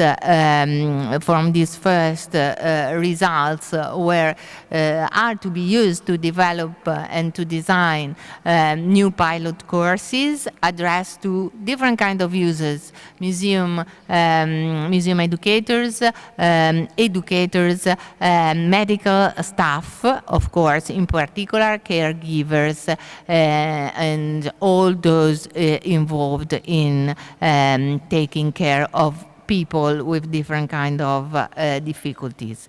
Pilot and blended course delivery and e-content production for digital inclusion. The development of a MOOC course on developing key competencies to exploit the potential of museums as inclusive spaces, and the creation of inclusive paths into museum for people with health problems. The other cross-section result is that of developing new assessment tools. And the issue of assessment is something that we really care about, because assessment needs to give us measures of the impact we want to carry out. And so this is really pivotal to us. We develop different methodologies to carry out the project: the ADI methodology, analysis, design, development, implementation, evaluation; the ABCD approach, so working on the assets that we already have in the community, supporting these assets and employing and using them, making the community improve by itself. I will go rapidly on the results. The presentation anyway is there, so you can access these links and read the results from the first project results we already carried out. We developed also a handbook on the use of technology for inclusive educational activities in museum context. This we consider this result very, very relevant and important because of that connection, being active citizens, being able to develop digital skills, use digital skills to be more active citizens. So a reciprocal way of approaching the use of technology. How can technology support the promotion of well-being in museums? This was our main research question, and again you have a report regarding the results we obtained. Just a quick overview. We managed in identifying different clusters of technologies used at the museum with different kind of aims. We selected some, augmented reality in particular, virtual reality, and certain technologies that support the study of visitors' emotions, and we reached certain conclusions. So 2 minutes and the presentation will be over. ICTs are increasingly adopted in museum contexts, as you might know, to improve the general experience of visitors. Boost their emotional engagement is something that we really care about, transfer new knowledge, and develop transfer skills that are essential to active citizenship. Even though these objectives are aligned with the threefold definition of well-being adopted for our project, the Inclusive Memory Project, there is an evident gap in the literature concerning the employment of ICTs in museums for assessment purposes. This is the key. There are many different areas, many different museums that are experiencing this use of technology, but there's a lack of measuring the impact of such technological use. There's a lack of identification of key performance indicators that are necessary to understand where we are going and what are we doing if we are effective or not.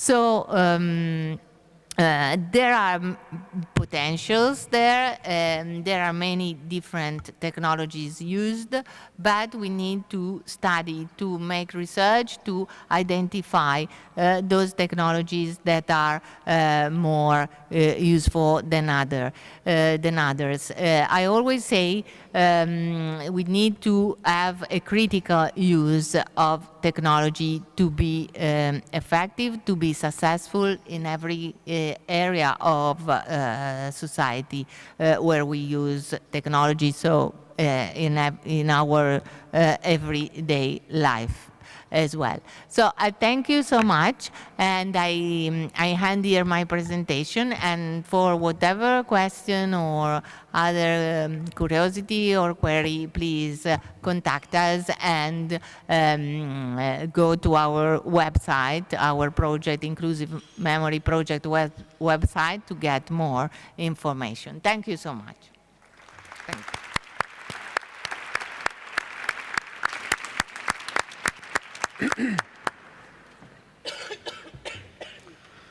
Well, thank you, Antonella, to Gracias. and try to fit the schedule. Doncs ara fem la segona... Clar, dic, tenia dos. And now we will have a second round. We will continue with Sonia Blasco. She's the head of the museum service at the Ministry of Culture. We will not have minutes in the traditional way, but we will send to all of you who have attended this meeting information about the presentations and other types of interesting links and resources that could be useful for you. So do not, we will send at the end of the symposium all of that information. So Sonia, you have the floor. Sonia is a very important person in arts in health. We have been working, all of this could not be explained without her.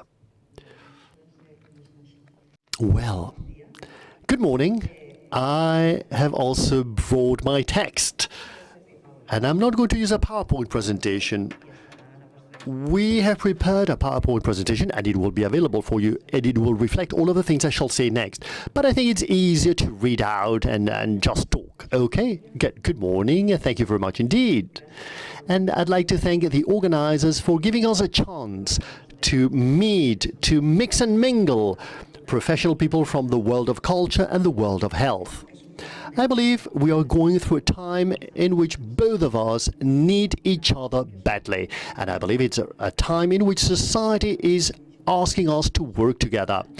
The humanities and the scientists. Science and humanities all together. Therefore, thank you. I'd like to thank the Catalan Health Institute and the National Museum team. And thank you, Guillaume, for favoring once again this meeting. I'm going to introduce the Museums and Health Committee, which is nothing else but a group of professional people from the world of museums and the world of health who are in touch. And we meet a couple of times a year to share projects, to share doubts, to enrich each other, to enrich ourselves mutually, and to celebrate increasingly these new projects that are coming up, that are cropping up in Catalonia. And those of us who are part of this committee, I mean, today is a big, big celebration day. Now, this committee was set up in 2008. And its origins were mentioned by Chema in a course also mentioned by Guillaume, in which we also mixed up and mingled culture and health. I'm talking about 2018, not 2008, 2018. Guillaume said, I want things to happen in that meeting, and things happened. I will always remember that to me, that course was like a change of paradigm, a total change of perspective. coffee break time came up, and out of all of the people who were in the course, I knew a lot of people from the museums, but most of them came from the world of health, and I didn't know them. I had never met them before. And during the coffee break, well, you are having a coffee to see if you're choosing a coffee or a tea and thinking about who you will talk to, and then you start talking to the person you have next to you. And then I said I worked at the museums service, and I had gone to that course because I expected that at some point, I mean, at that time, I saw very far away that physicians could prescribe a visit to the museum or prescribe a participation in our actions. I told him that this was my dream, as if it were science fiction. My surprise was when that person, who actually introduced herself as a physician at St. Juan de Deus, she said, "Well, I am here for the same reason, but the other way around. I mean, a lot of patients come to our office, and there's a point in which it makes no sense that we prescribe drugs to them, and we do not know what to do.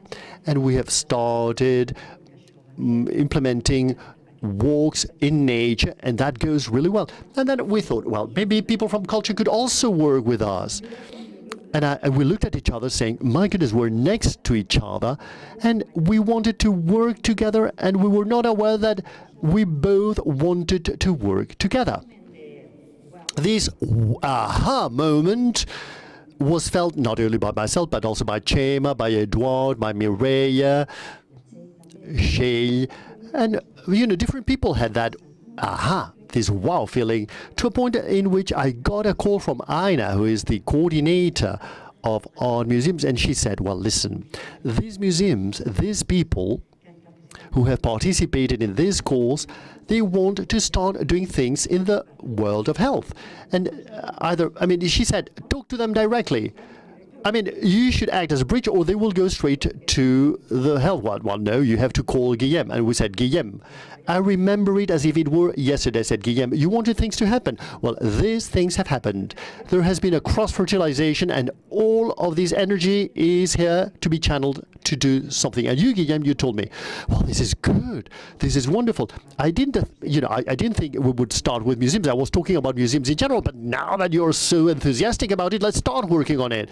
And then we called Dr. Carmen Cabezas, whom we also met, and she talked to us about the positive health effects that museums have. And then, okay, let's create a committee, let's create a panel, and let's share what we know that museums are doing. Terry Perez at CCCB, at the MNAC, health and culture and museums. Let's see how we can make headway. And that's how this committee was created, okay? Fine. This is very important. This panel became enlarged. Other museums came. The provincial government of Barcelona. Now we have the provincial government of Girona wants to participate too. And that's how we started. There is somebody who's also key, who should be here with me, which is Janira de Tosa. I don't see her. And I'm sure that you will all recognize that without her, all of the things I shall explain to you could have not happened. There is a significant detail. I'm sure you have seen that when I gave you the list of institutions that are part of the table. You will see that you are very mixed. We love working like that. There are all sorts of institutions, and I mean, to us, it's the same. There is the regional government, the provincial government, the city council. We're not here representing an institution. We're just people who work in different public institutions, and we can offer things, and we're there to share and to start projects that not only benefit those of us who are part of the committee. We're well aware that what we're doing there is to build up something, to test out things, to try things out, things that afterwards we will want to be feasible, usable by all museums and all of the other institutions who want to continue in this project. So we do not work in isolation. What have we done? What did we do in 2018? The first thing we did is to ask Carmen Cabezas and Monsegrego, as they suggested, that museums had to be an inherent part of this assets map. We need to work together so that all Catalonian museums be part of that map. And health professionals can get into the web, and they see that just because of the fact you go to a museum, you are already improving your health status. You're improving your well-being. It is true that if you carry out an activity, the improvement is even larger. That's the road we want to travel. But we had to go there with the libraries and the other cultural equipment. Then we prepared this document together of museums and health that was mentioned beforehand. It's very important.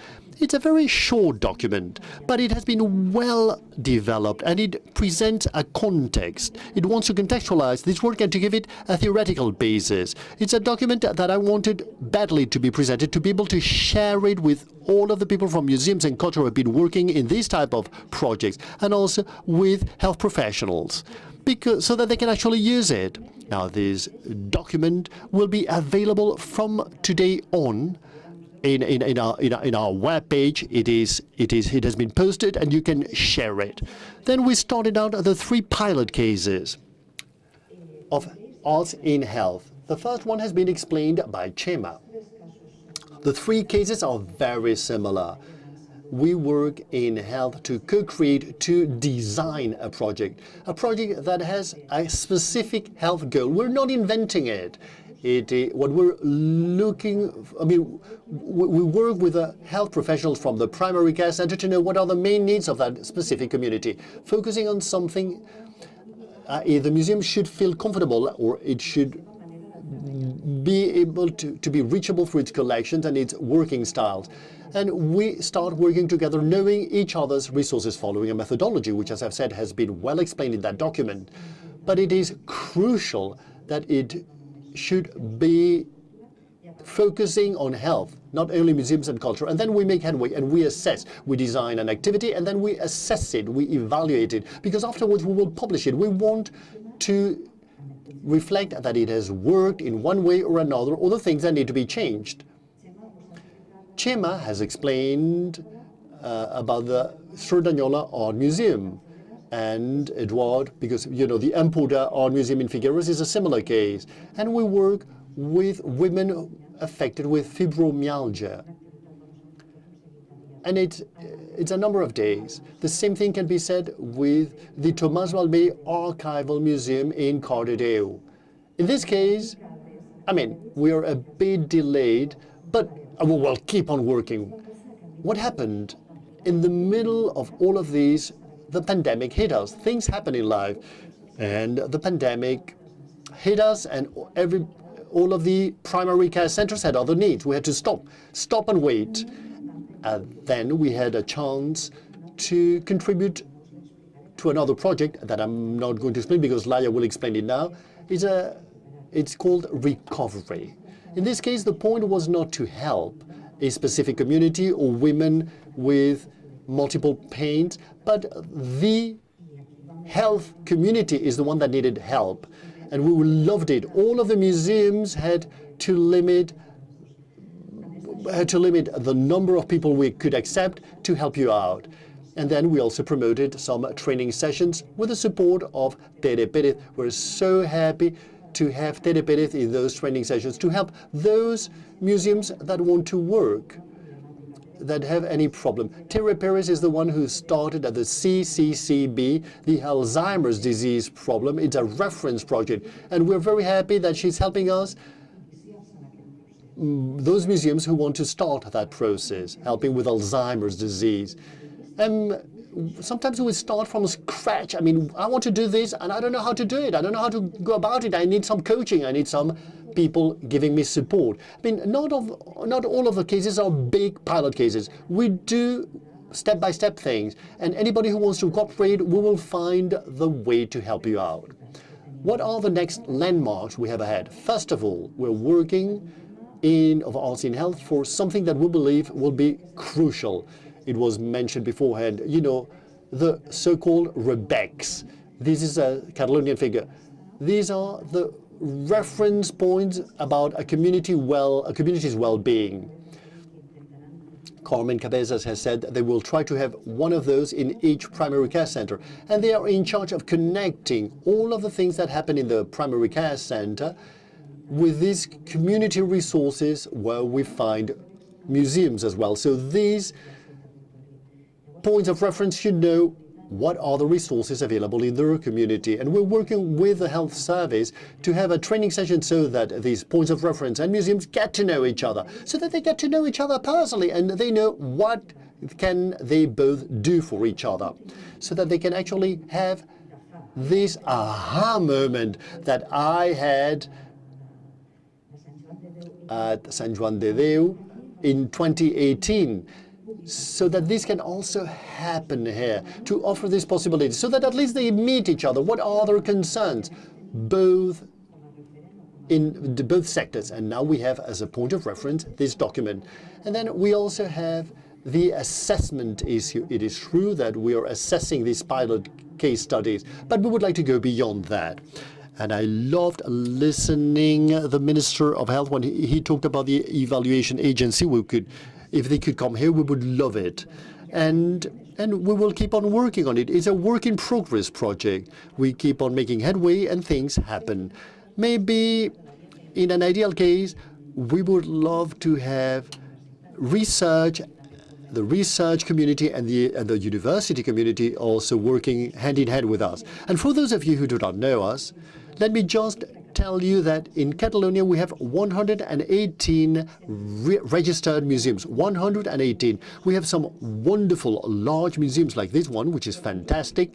But we also have wonderful medium-sized and small-sized museums like the Cerdanyola Art Museum that we have got to know today.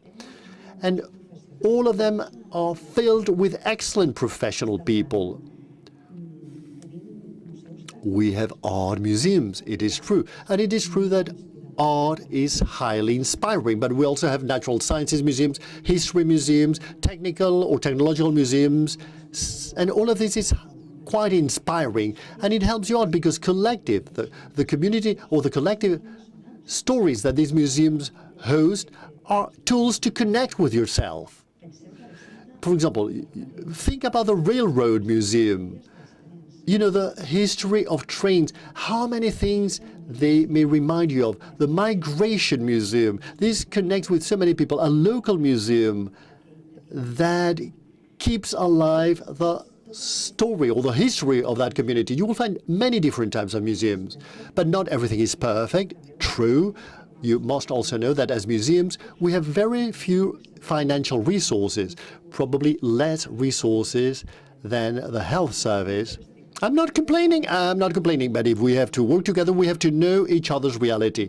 And our headcounts are very limited. We have some excellent and highly motivated professionals. You have seen a sample of them here, but we are limited in terms of human and financial resources. And because we want to work together with you, well, we need to work with these conditioning factors. However, we feel a passion for our work, and we have two very good qualities that can be very useful. First of all, Catalonian museums and the institutions that give them support are one team. We're like a family. We're 118. We're not that many, and we are organized as a network, territorial and theme-based networks, and that makes communication very easy. That's why when the pandemic hit us, I got a WhatsApp that says, this is what's happening. To us, it's very easy to move. We can mobilize very quickly.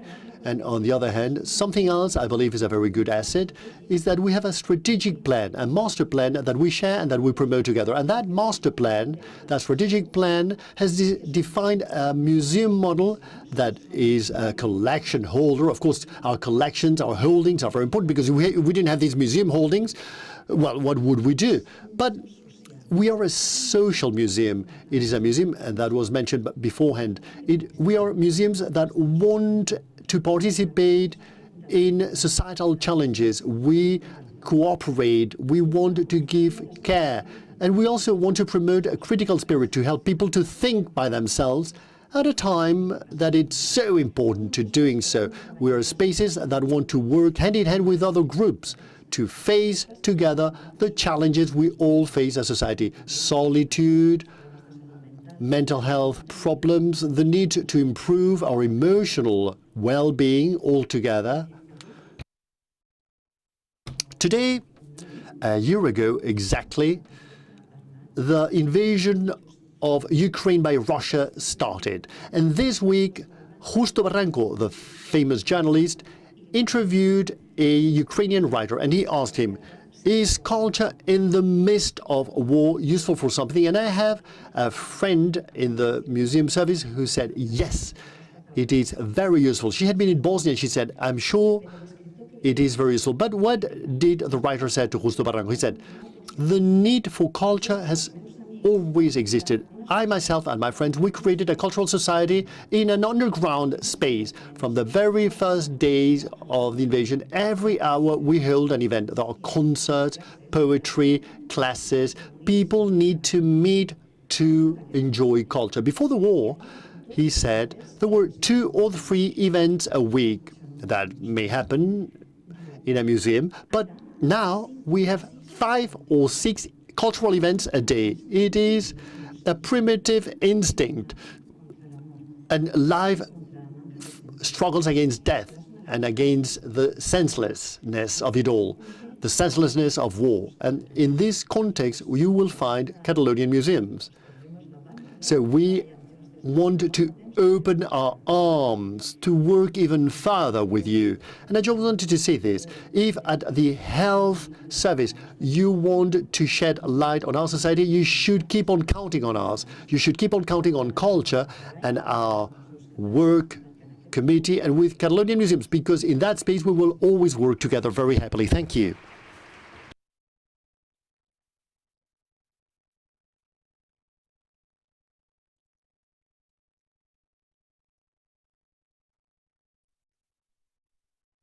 Thank you, Sonia. Now, with regards to what you have just said, Chris Bailey, in one of his work lines is armed conflicts, traumas, or the recovery from trauma in this field. So let's end with the presentation of the project that Sonia has also mentioned, which is a project called To Recover or Recovery. So we feel very much close to this project. It's a very special project, and Laia will present it. She's one of the people who has been involved in it from the very onset. And once the health service accepted the challenge of working with the arts, and also for the creation of the program. Laia has also been recently appointed coordinator of the Arts in Health project at the Health Service. So she is going to be the point of reference for all of us. Thank you. Laia, you have the floor.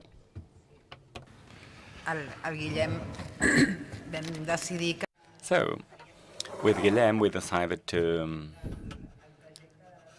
carry out this presentation jointly, because in fact this project coincides with the arrival of Guillem Defac to the department, and Ministers Argemon also, of course. So we started by spotting the different initiatives, mapping the different initiatives in the framework of the ICS. We didn't really, we were not acquainted with the concept back then in 2018. Even today it's difficult, but imagine then it was even more difficult. We were at the starting point. We spotted powerful projects like the one in Valdebron and another one. Tomorrow the clinical trial will be presented. The clinical trial is on women with post-traumatic stress disorder that was exhibited in the walls of this museum. There's Sonia also. We've been in touch with Sonia, and we have started traveling around Catalonia in order to nurture these initiatives and bringing on board health professionals like Christina with the museum.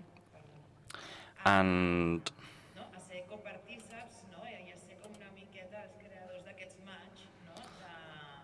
of course, we wanted to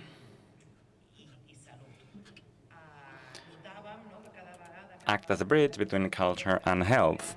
And we realized that participating in projects of this nature is a source of well-being for participants to the project, be it from the health sector, from the education sector. Well, He's from the culture world. He comes from the cultural.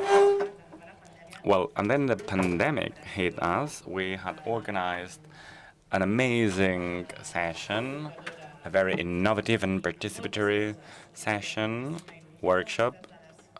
We were very, very much looking forward to celebrate it. I am sure you will remember it. It was very cool. But in February, we said, okay, we will have to postpone this and postpone this and postpone this once again. So back in 2019, it was very difficult to, let's say, celebrate it because the project has grown. As Sonia, well, the project was put in a hold for a period, and after the first wave, as you know, there have been many different waves, COVID waves, that is, all health professionals were asking for more, or some colleagues were like, oh, people are in bad shape, people need help, people need support. I don't know if you knew it, but in ICS, just in case you didn't know it, in ICS we gather 80% of primary health care services and 8 hospitals, Barcelona, Valdebrón, Can Ruti, and other hospitals like Torreta in Girona, Vilanova in Lleida, Tortosa, Joan 23 in Tarragona, and Viladecans Hospital. So people would tell us, listen, the program is being supported because psychiatric services are taking good care of their patients, but what about other units? What about other municipalities like Vilafranca with 40,000 workers? Oh, by the way, today it has more than 50,000 staff members. Well, health professionals sometimes tend to be bad at asking for help, you know. They're good at giving help, at providing care, but not at asking for it, right? And then there's the danger of self-medication, according to certain research. When we face such an important shock, between 75% and 90% of health professionals underwent stress or experience a stress after the pandemic, and it's a double-faced stress because they have stress, professional stress, and then individual stress, all the possible forms of stress that anyone can experience. And of course, you need to say that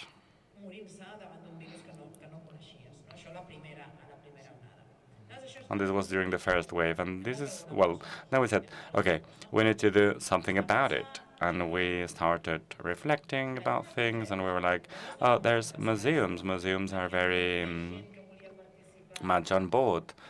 In fact, we had more participants than the ones we could deal with at the beginning.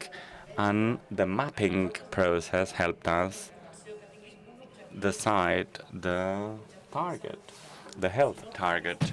If we did not co-participate between culture and health, this will go nowhere, and we need to bring participants on board, otherwise there will be rejection and frustration. So we're like, okay, we're not at a time when people can gather. We have lost our social skills capacity, but we knew that music had been a great deal of support during the pandemic, and we knew that art had been reconforting and rewarding during the pandemic. And we're like, okay, what do we want the museum to be? We wanted people to see museums as a safe environment, as a quality environment, as a place of calm. And this is when we decided to publish this leaflet. I don't know if it will hold. This is the leaflet, the artist's leaflet, that allows to launch an individual activity. So we implemented it in 14 museums throughout the territory.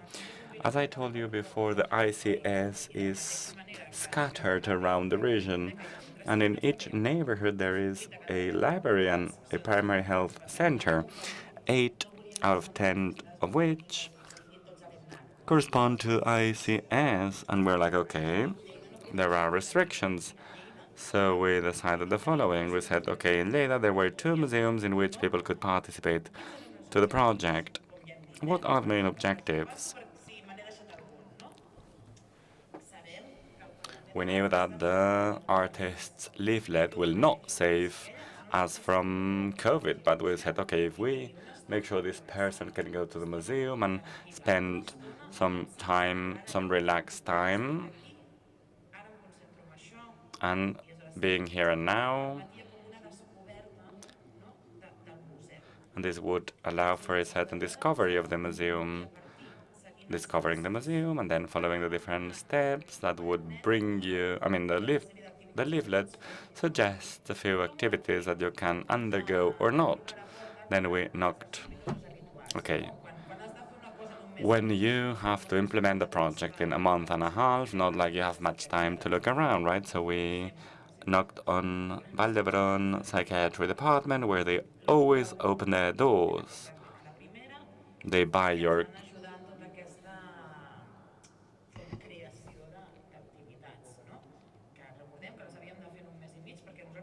and they helped us implement all these actions before summer.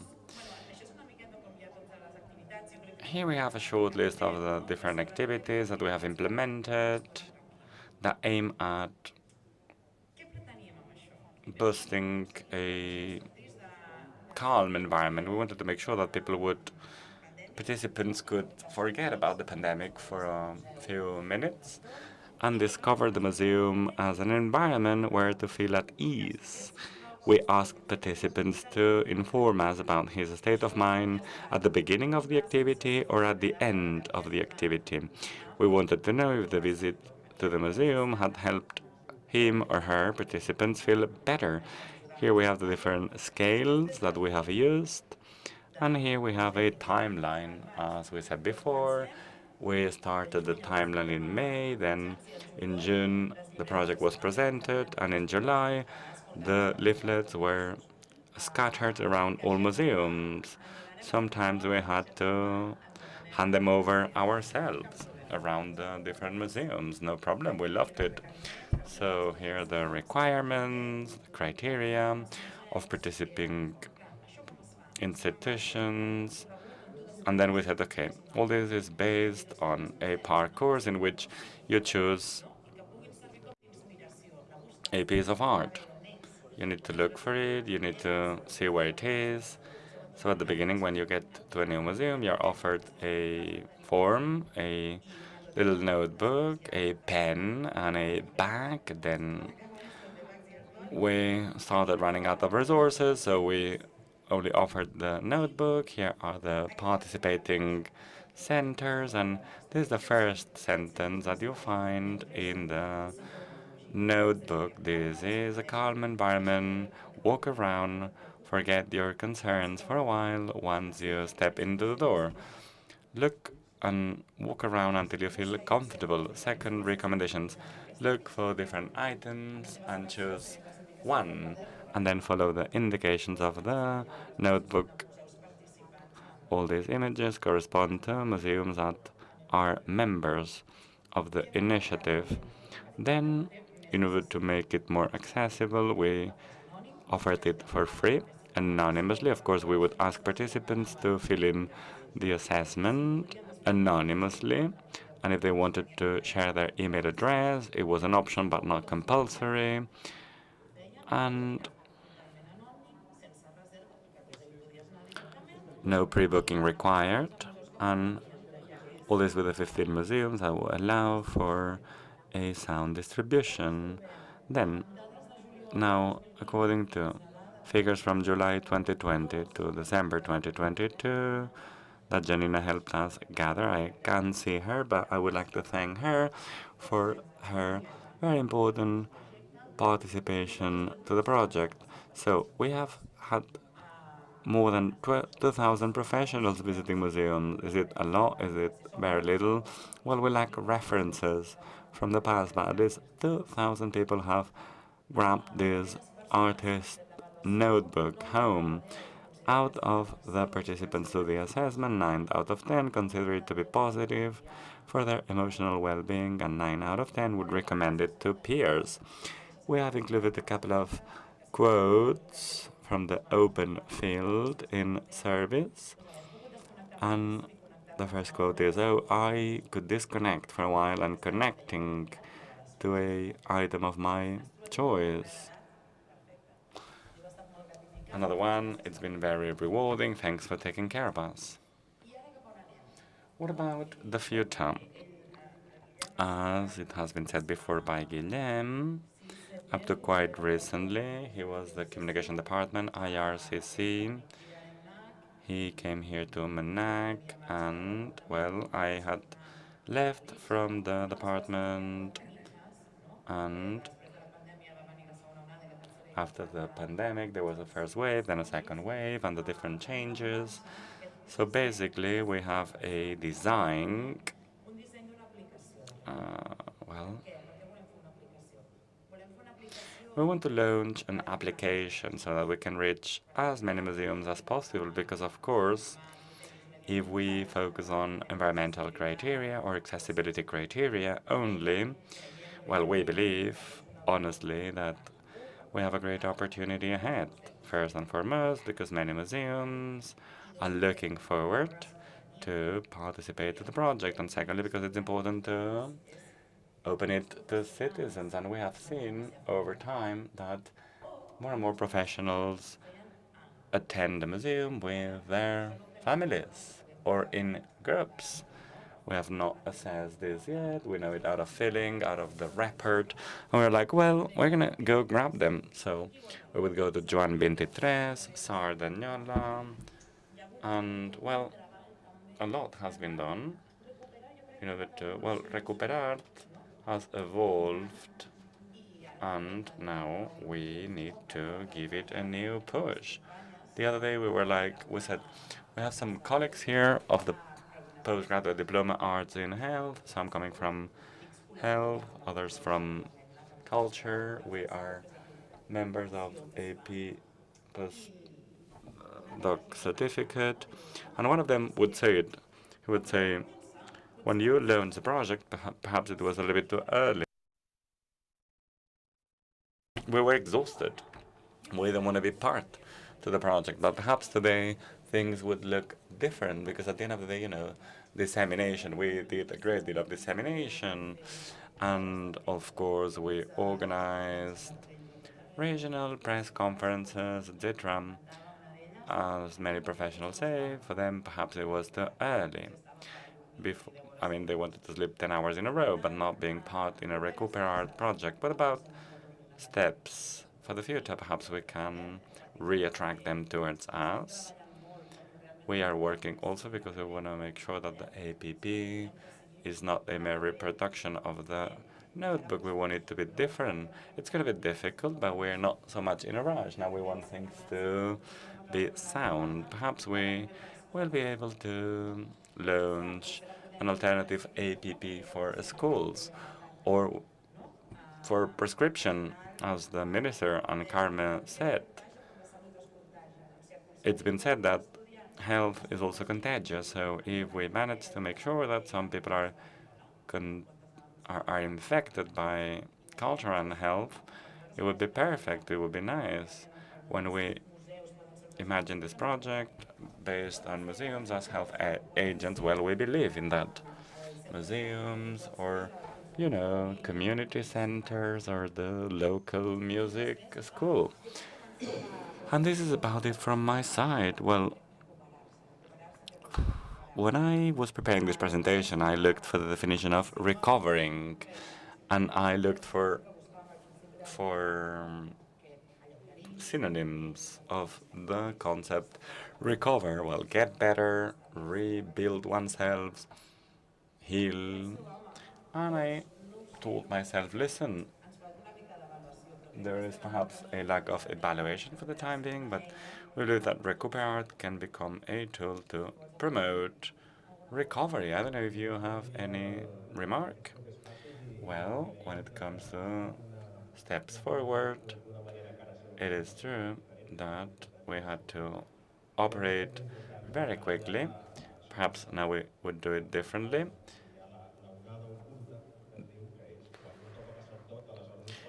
I believe we need to raise the topic of the hidden wave. Probably Well, I would like to thank Carmen Cabezas, because it's been possible, thanks to her, to set up this umbrella in order to have access to as many citizens as possible and move forward in terms of evaluation, assessment. Because the problem in terms of assessing things, well, we know that, right? When you want something to be anonymous, the follow-up is limited, and we knew that it would be difficult, but the application gives us a great deal of opportunities. So for us, Recuperart is like an umbrella that will allow us to keep working, and it has also freshened our work dynamics. Sonia already did it, but I would like to underline the role of Janina within the museum's service to match the dots, and I believe that this is a very interesting initiative. And I would like to invite you now at the end of the conference, if you want to go through the Recuperart experience at the end of the room, you will have the opportunity to go through the project. And we believe this is it from our side. Once again, thank you very much, all of you.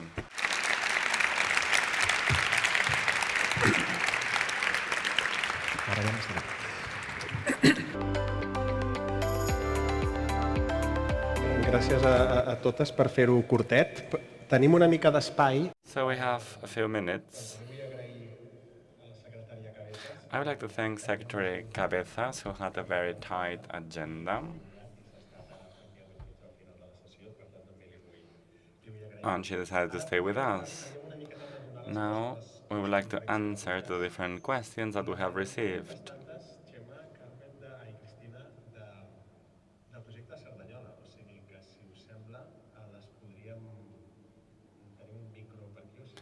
We have received several questions about the museum in Sardanyola. So we've been asked the following. We've been asked the following questions. What emotional well-being test will be sent to participants to assess the project? Well, they are inside the ECAP, they have been validated.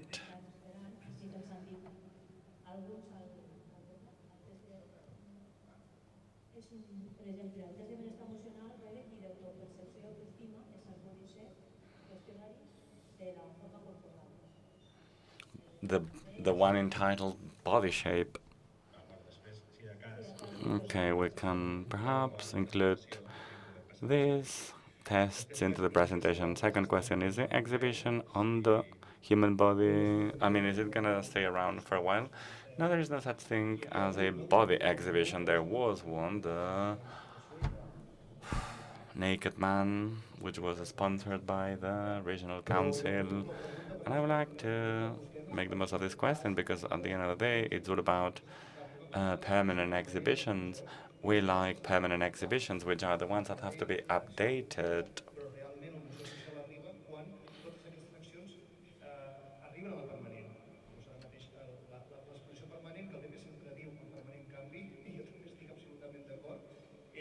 Ha de ser això, s'ha absolutament impregnat de tots aquests programes. I el anirem autoprenent, o sigui, a partir d'aquestes experiències, sí que la gent de forma autodidacta, de forma pròpia, pot anar treballant amb les peces. I amb l'ajuda, sempre ho diem, de les persones que estan de mediadores del museu, que són absolutament imprescindibles. Well, the different sessions will be, or the different exhibitions will be repeated. Well, there are questions also about, not only about this project, but about others, specific details, how many sessions, with what items. Perhaps you can answer directly to them, because this would be a long answer. There are also questions about another element which is important. Sonia has raised the importance of research, academia, yet another field in which there is quite a long way ahead, and the different partners of the symposium are promoting the first master's degree in arts in health. This is an important step forward, because it is a way to somehow enter university.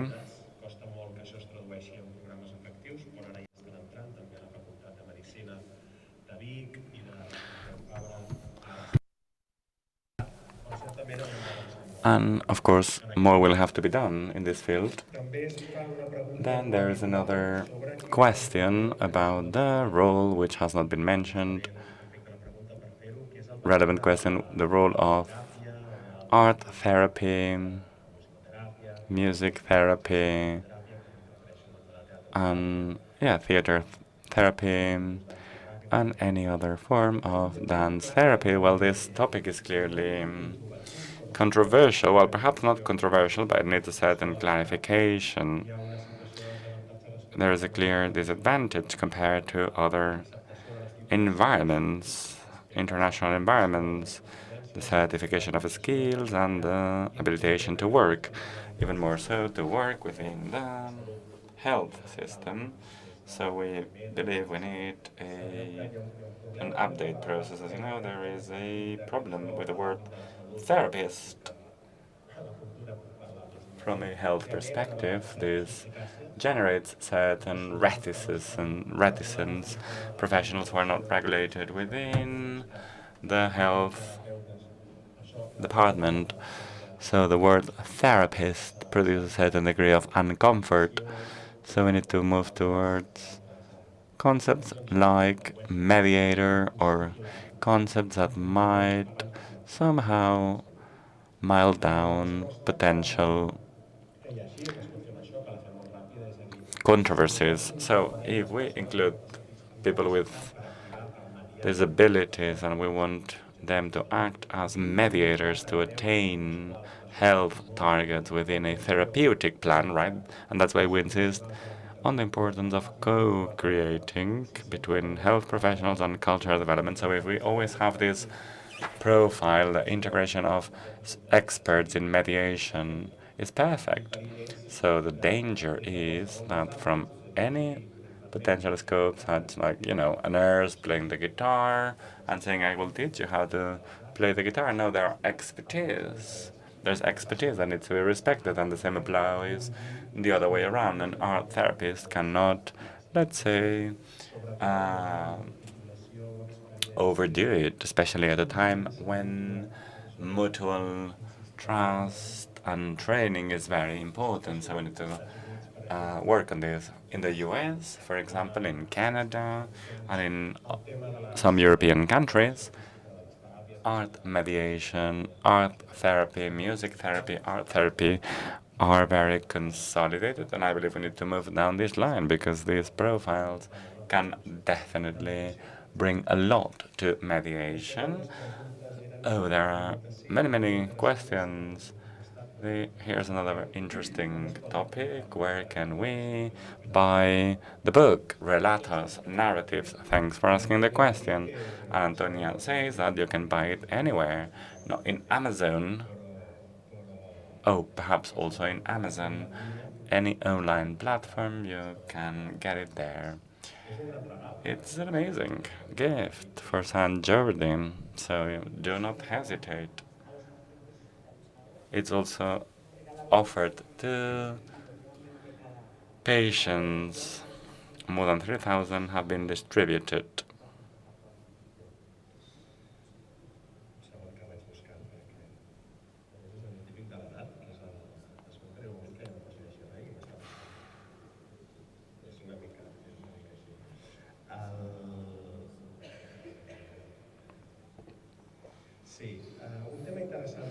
Another important topic that has been raised from the health perspective, bias, access bias. So the question is, Enrique Aragonés, family doctor from Constantine, asks the following. There's something that concerns me in the use of art as a health resource, which is inequalities in access. Of course, even if doors are open to everybody, there will be barriers sometimes, unsurmountable barriers for some people who will never feel in resonance with culture. unless we correct the bias, such as including other forms of culture, exploring preferences amongst social groups, promoting self-management, cultural self-management. Indeed, the topic is timely. Culture has an entry barrier. With Chris Bailey, we were precisely discussing about this, right? In urban and in contemporary environments, it is more the case, because in other environments, music has never lost its presence, right? Playing an instrument and gathering around culture is very much of a modern thing here in urban environments. Yes, this can be the case, of course. Here at the center, I have been acquainted with the role, social integration, to break the entry barrier and finding accessibility to culture. Well, yeah, it is a challenge, no doubt about it. And as Enrique Aragonés says or points out, we need to include other forms of culture. Yeah, we include a bias in the question. What culture, right? There's the graffiti culture, there's the urban culture. Now, anywhere where there's a mirror, there will be young people dancing their choreographies and thus building a sculpture, right? And not to speak about the cockfight, rap fights. This is poetry. Then there's no doubt about it. It's culture, indeed. So culture doesn't necessarily have to be only traditional or classic culture. There's Carmen Alba in the room. There's another project that has not been presented. It will be presented in the next symposium. Then there are sexually transmitted diseases. We want to find, it's one of the other pandemics, right? So through culture, we want to find tools to convey the relevant message, the relevant public health message, when in fact we're letting the youth identifying their concerns, the artistic form that resonate with them. So the process is interesting also due to this bias, right?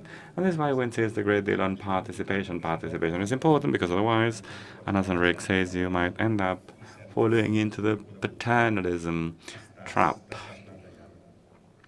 So, yep. And this is why it's very important. We have gone through it many times now that I am teaching in the diploma. It's important to bear in mind the bias, even when you put together like the curricula, right? Our gaze conditions us, gender, gaze, social class, right, are biases that are oftentimes visible in our actions. We're lucky because here in Catalonia, inclusion and accessibility is a very important working line, but we shall never forget it. Here's another question about funding. How do we fund all this?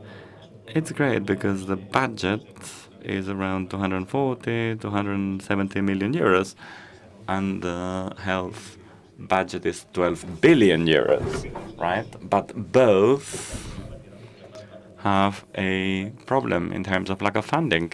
So things are relative, right, in life. But at the same time, it's also true that we need to be careful to ensure that our actions in health do not perpetuate precarity in health, in culture rather. In the cultural circles, we are used to precarity. A friend of mine once said that when you organize a cultural activity, no one doubts about using 6 or 7 screens, AV materials, translation, etc. All this is given for granted, whereas paying a decent salary to the artist is mission impossible, right? And this is something that we need to be careful with, right, in the projects that we promote. Another question, narratives. Why narratives? Relatos, hospitales, well. And then there's another important moment, which is the following. Perhaps at a given point you will have the chance to speak about the plans, the future plans of the narratives project. There is also a theater group that have launched several projects. More questions, there are many, and we're running very late. For the elderly, yes, of course, tomorrow there will be a very interesting project on the elderly, undesired loneliness, etc. And many questions which are quite specific, and we'll answer them when we hand over the minutes of the conference. So this is about it, questions-wise. Is there any online question? No. Okay, well, we'll call it a day. We have even saved some time. Thank you very much for being here. Thanks for climbing up the mountain. And thanks for overcoming the boycott of the mechanic stairs, typical in the museum. And we look forward to tomorrow's session.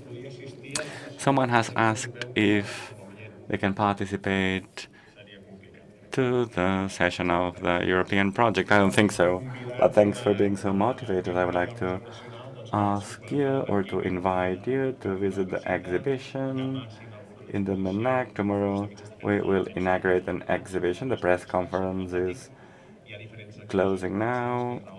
Mirraola, another interesting exhibition. A very unknown photographer. I am sure you can make the most of your afternoon. And see you tomorrow with Chris Bailey's presentation. Thanks.